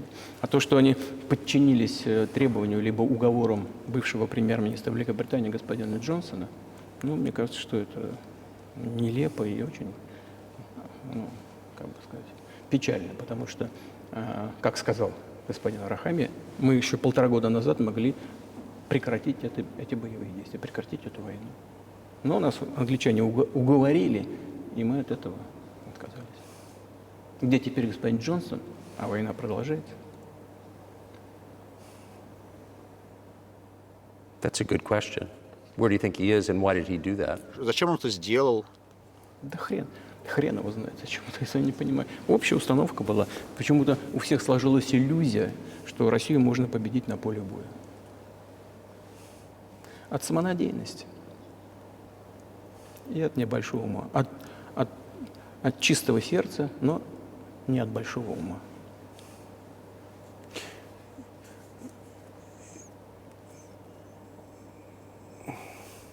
You've described the connection between Вы Russia and описали связи между Россией и Украиной, описали Россию, что это православная страна. Вы говорили об этом. А что это значит для вас? Вы лидер христианской страны. Как вы сами себя описываете? Какой эффект это имеет на вас? Вы знаете, вот, как я уже сказал, в 988 году князь Владимир сам крестился, по примеру своей бабки, княгини Ольги, а потом крестил свою дружину, а потом постепенно, в течение нескольких лет, крестил и всю Русь. Это был длительный процесс, от язычников к христианам много лет занял. Но в конечном итоге вот это православие, восточное христианство, оно глубоко укоренилось в сознании русского народа. Когда Россия расширялась и впитывала в себя другие народы, и те, которые исповедуют ислам, и буддизм, и иудаизм, Россия всегда относилась очень лояльно к тем людям, которые исповедуют другие религии. В этом ее сила. Это абсолютно однозначно. Вот, да и дело в том, что ведь во всех мировых религиях, о которых сейчас сказала, которые являются традиционными религиями Российской Федерации, России, по сути, основные тезисы, основные ценности, они очень похожи, если не сказать, они одинаковыми являются. Вот.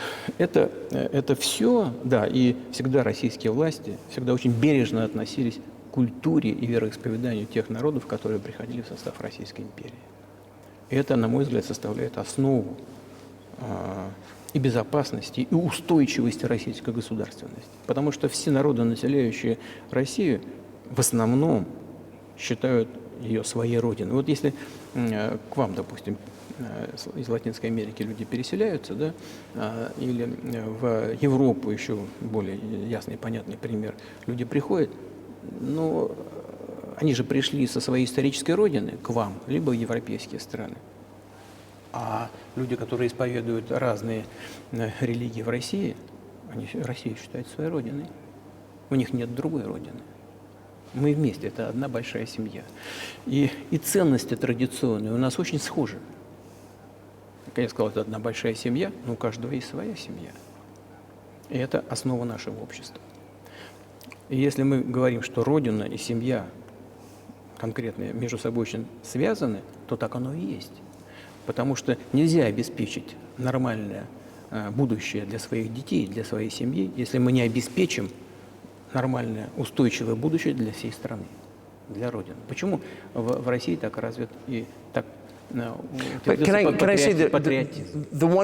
Если позволите, религии отличаются вот в чем. Дело в том, что христианство не насильственная религия. Христос говорит подставить другую щеку, ты не убей и так далее.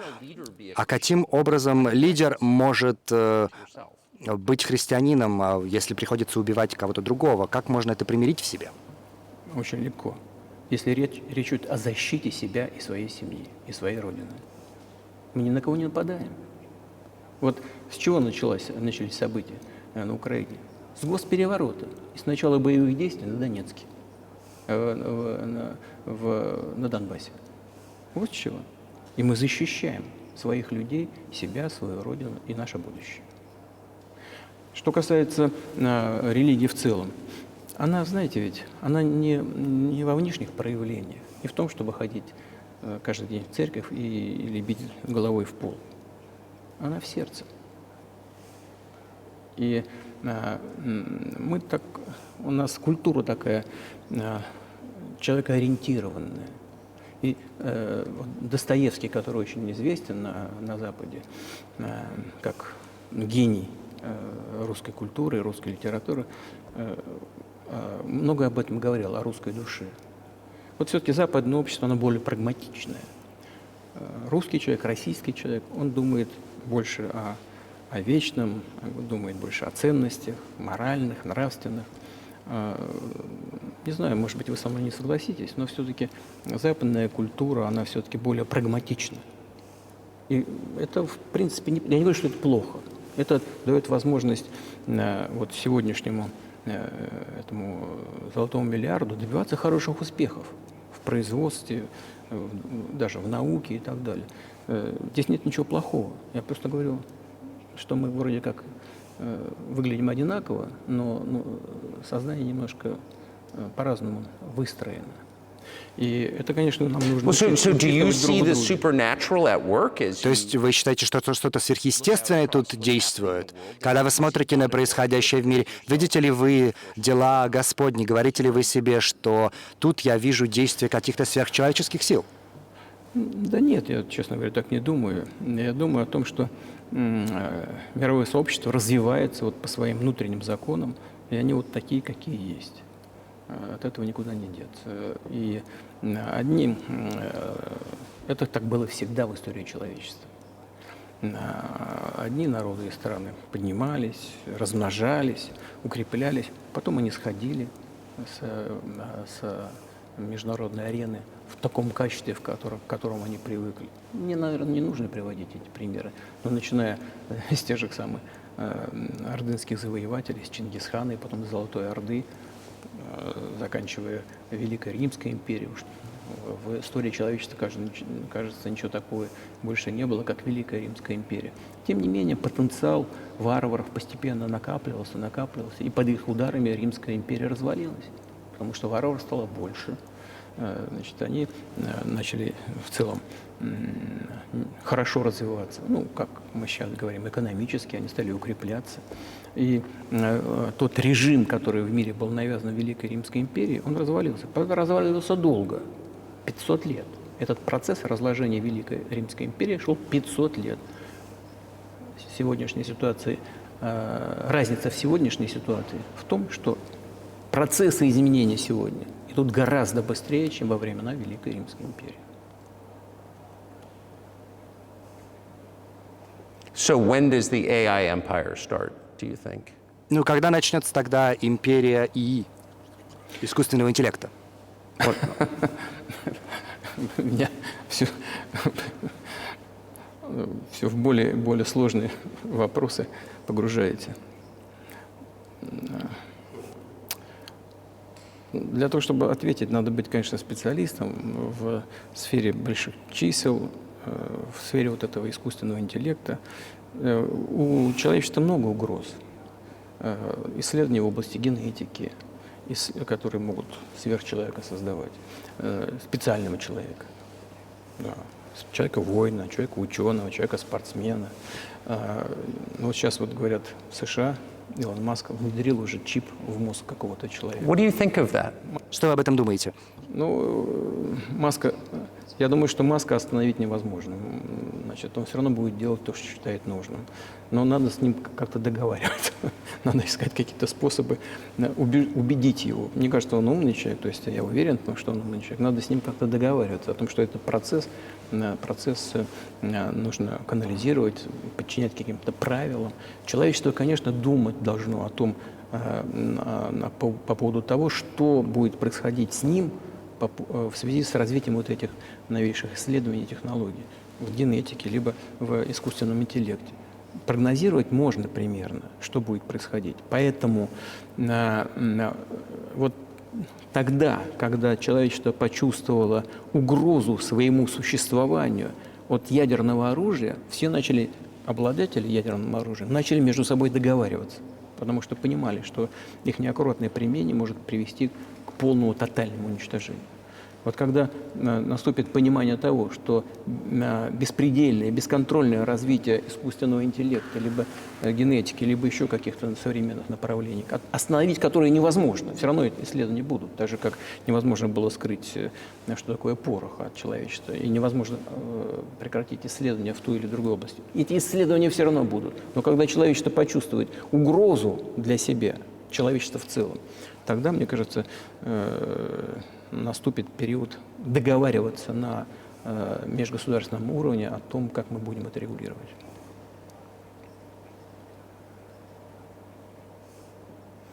I appreciate all the time you've given us. Спасибо вам большое за то время, которое вы нам уделили. Я хочу задать еще один вопрос.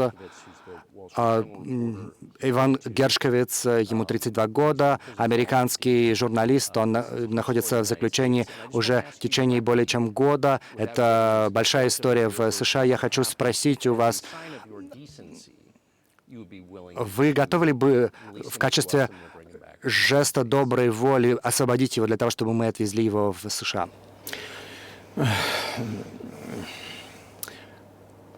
Мы столько сделали жестов доброй воли, что, мне кажется, мы исчерпали все лимиты. Нам никто на жесты доброй воли аналогичными жестами ни разу не ответил. Но мы, в принципе, готовы говорить о том, что мы не исключаем того, что мы можем это сделать при встречном движении со стороны наших партнеров. И когда я говорю партнеров, я имею прежде всего в виду представителей специальных служб. Они в контакте между собой, и они обсуждают эту тему. И у нас нет табу на то, чтобы не решить эту проблему. Мы готовы ее решать, но там есть определенные условия, которые обсуждаются по партнерским каналам между спецслужбами. Мне кажется, что можно об этом договориться. Да? So typically, I mean, this stuff has happened for obviously Ну, centuries. конечно, все происходит в течение веков. Страна ловит шпиона, задерживает его и потом обменивает на кого-то. Конечно, это не мое дело, но отличается эта ситуация тем, что этот человек совершенно точно не шпион. Это просто ребенок. И, может, он, конечно, нарушил ваше законодательство, однако он не шпион и совершенно точно не шпионил. Может быть, он находится все-таки в другой категории. Может быть, несправедливо было бы просить в обмен на него кого-то другого. Вы знаете, можно как угодно говорить, что такое шпион, что не шпион, но есть определенные вещи, предусмотренные законом. Если человек получает секретную информацию, делает это на конспиративной основе, то это называется шпионаж. Он этим именно и занимался. Он получал закрытую секретную информацию, причем делал это конспиративно. Не знаю, может быть, его втянули, кто-то мог втянуть его в это дело. Может, он сделал все по неосторожности, по собственной инициативе. Но по факту это называется шпионаж. Поэтому здесь и все доказано. Ведь его взяли с поличным при получении этой информации. Если бы это были какие-то надуманные вещи, придуманные, недоказанные, то это была бы другая история.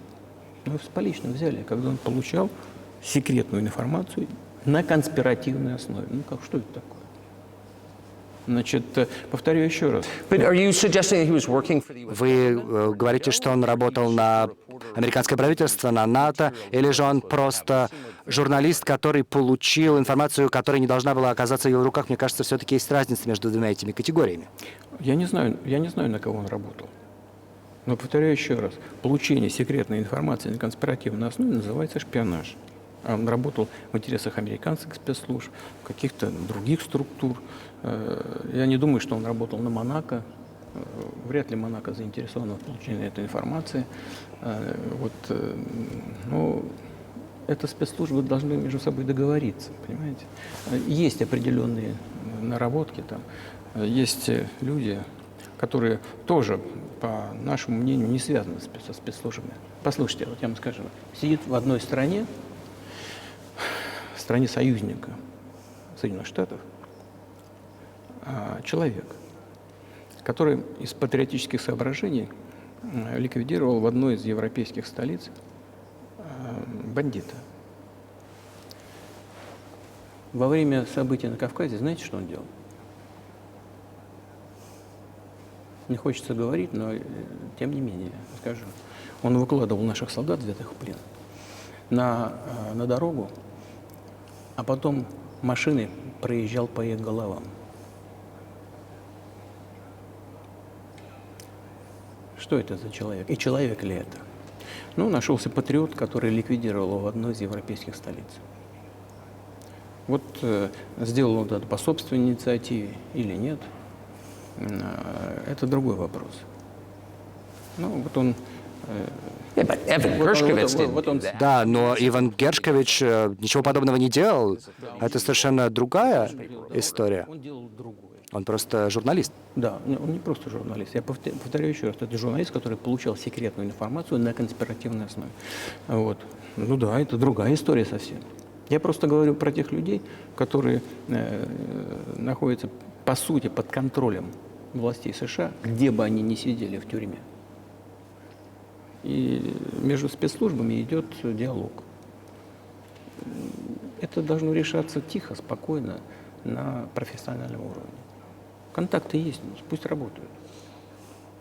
Я не исключаю, что и тот человек, о котором вы сказали, господин Гершкович, может оказаться на родине. Почему нет? Это бессмысленно, более или менее, держать его в тюрьме в России. Но пусть и наши коллеги наших сотрудников спецслужбы на американской стороне тоже подумают, как решить те проблемы, которые стоят перед нашими спецслужбами. Мы не закрыты для переговоров. Более того, эти переговоры ведутся. И было много случаев, когда мы договаривались. Можем еще договориться. Но только надо договариваться.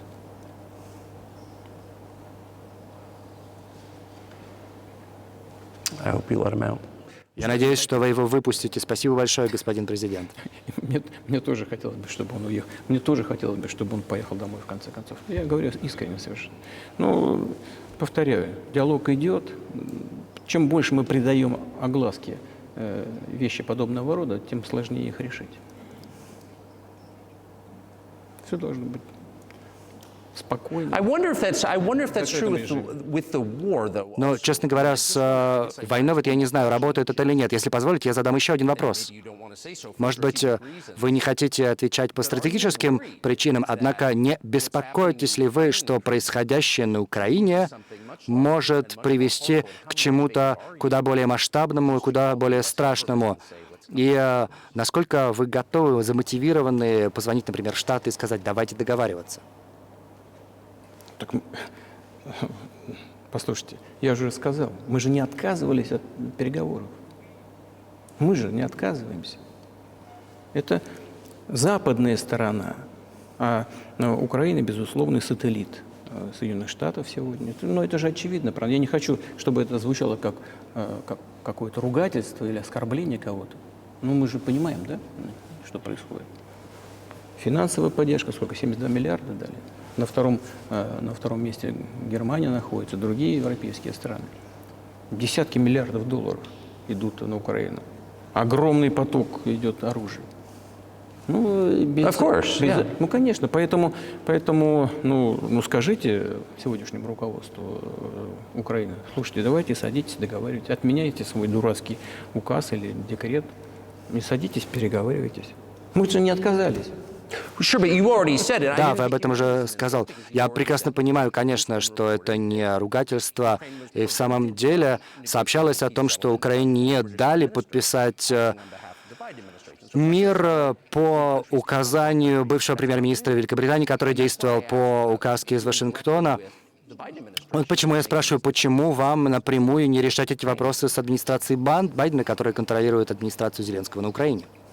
Ну, если администрация Зеленского на Украине отказалась от переговоров, я исхожу из того, что они это сделали по указанию из Вашингтона.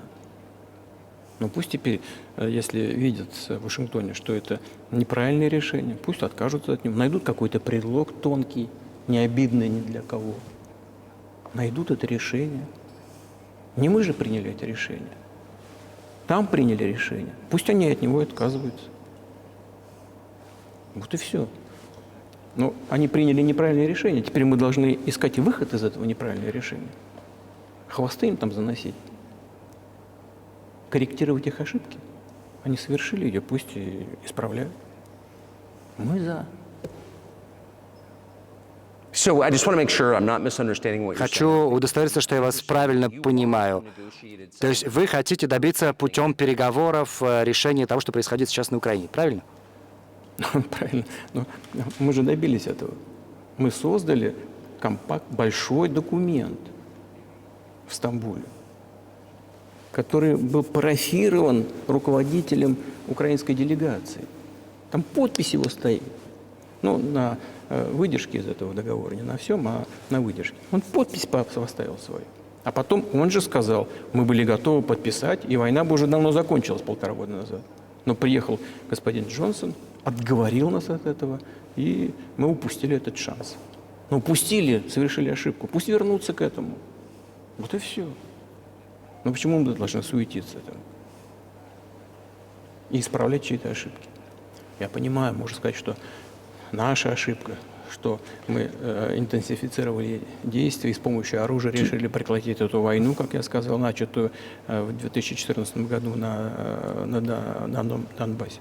Но я вас верну еще поглубже, я уже об этом говорил, мы с вами сейчас обсуждали это. Тогда вернемся в 91 год, когда, значит, нам обещали НАТО не расширять. Вернемся в 2008 год, когда ворота в НАТО открыли. Вернемся к Декларации о независимости об Украине, когда она провозгласила себя нейтральным государством. Вернемся к тому, что базы НАТО, и американские базы, английские стали возникать на территории Украины, создавать нам эти угрозы. Вернемся к тому, что госпереворот совершили на Украине в 2014 году. Ну, бессмысленно, правда? Можно вот этот шар катать туда обратно бесконечно. Но они же прекратили переговоры. А ошибка? Да. Исправьте ее. Мы готовы. Чего еще тут? Do you think it's too humiliating at this point? Не считаете ли вы, что было бы слишком унизительно для НАТО сейчас признать за Россией контроль того, что 2 года назад составляло украинскую территорию? Я же сказал, что пусть подумают, как сделать это достойно. Варианты есть, но если желание есть. Вот до сих пор шумели, кричали, надо добиться стратегического поражения России, поражения на поле боя. Ну, теперь, видимо, сознание приходит, что это не просто сделать, если вообще возможно. По моему мнению, это невозможно по определению. Этого не будет никогда.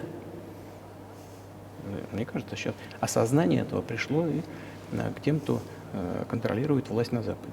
Но если это так, и если это осознание пришло, ну, подумайте теперь, что делать дальше. Мы готовы к этому диалогу. Больше того, ну ладно, это уже будет излишне. Would you be willing to say congratulations? Готовы ли бы вы сказать, например, НАТО, поздравляю, вы победили, давайте ситуацию сохраним вот в том виде, в каком она сейчас? Ну, вы знаете, это предмет переговоров. Это предмет переговоров, который с нами никто не хочет вести. Ну, или, точнее сказать, хотят, но просто не знаю. Я знаю, что хотят. Я не только вижу это, но я знаю, что хотят. Но никак не могут понять, как это сделать. Ну, додумались же, довели до той ситуации, в которой мы находимся. Это вот не мы довели, а наши партнеры, оппоненты до этого довели. Ну, хорошо, да, теперь подумают, как это повернуть в другую сторону. Мы же не отказываемся.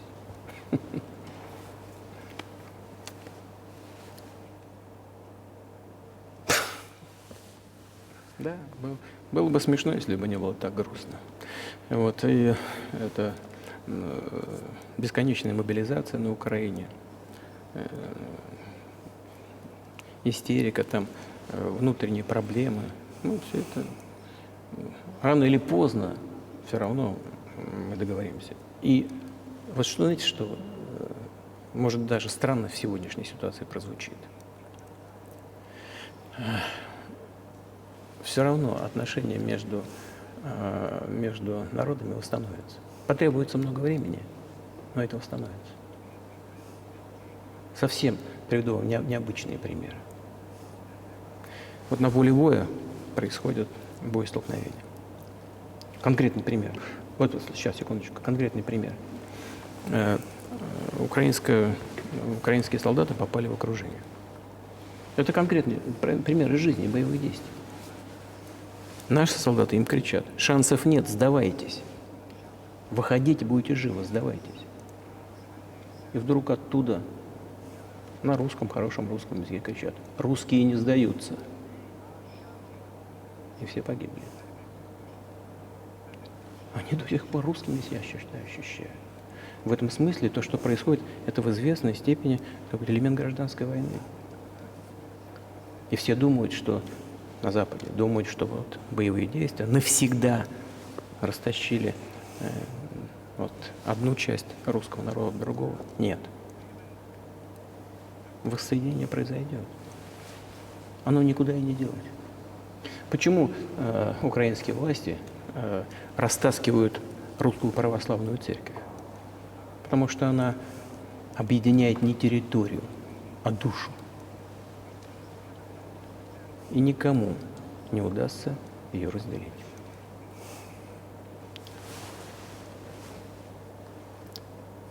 Закончим? Или что-то еще? No, I think that's great. Нет, это все. Спасибо. Спасибо большое. Спасибо большое, господин президент.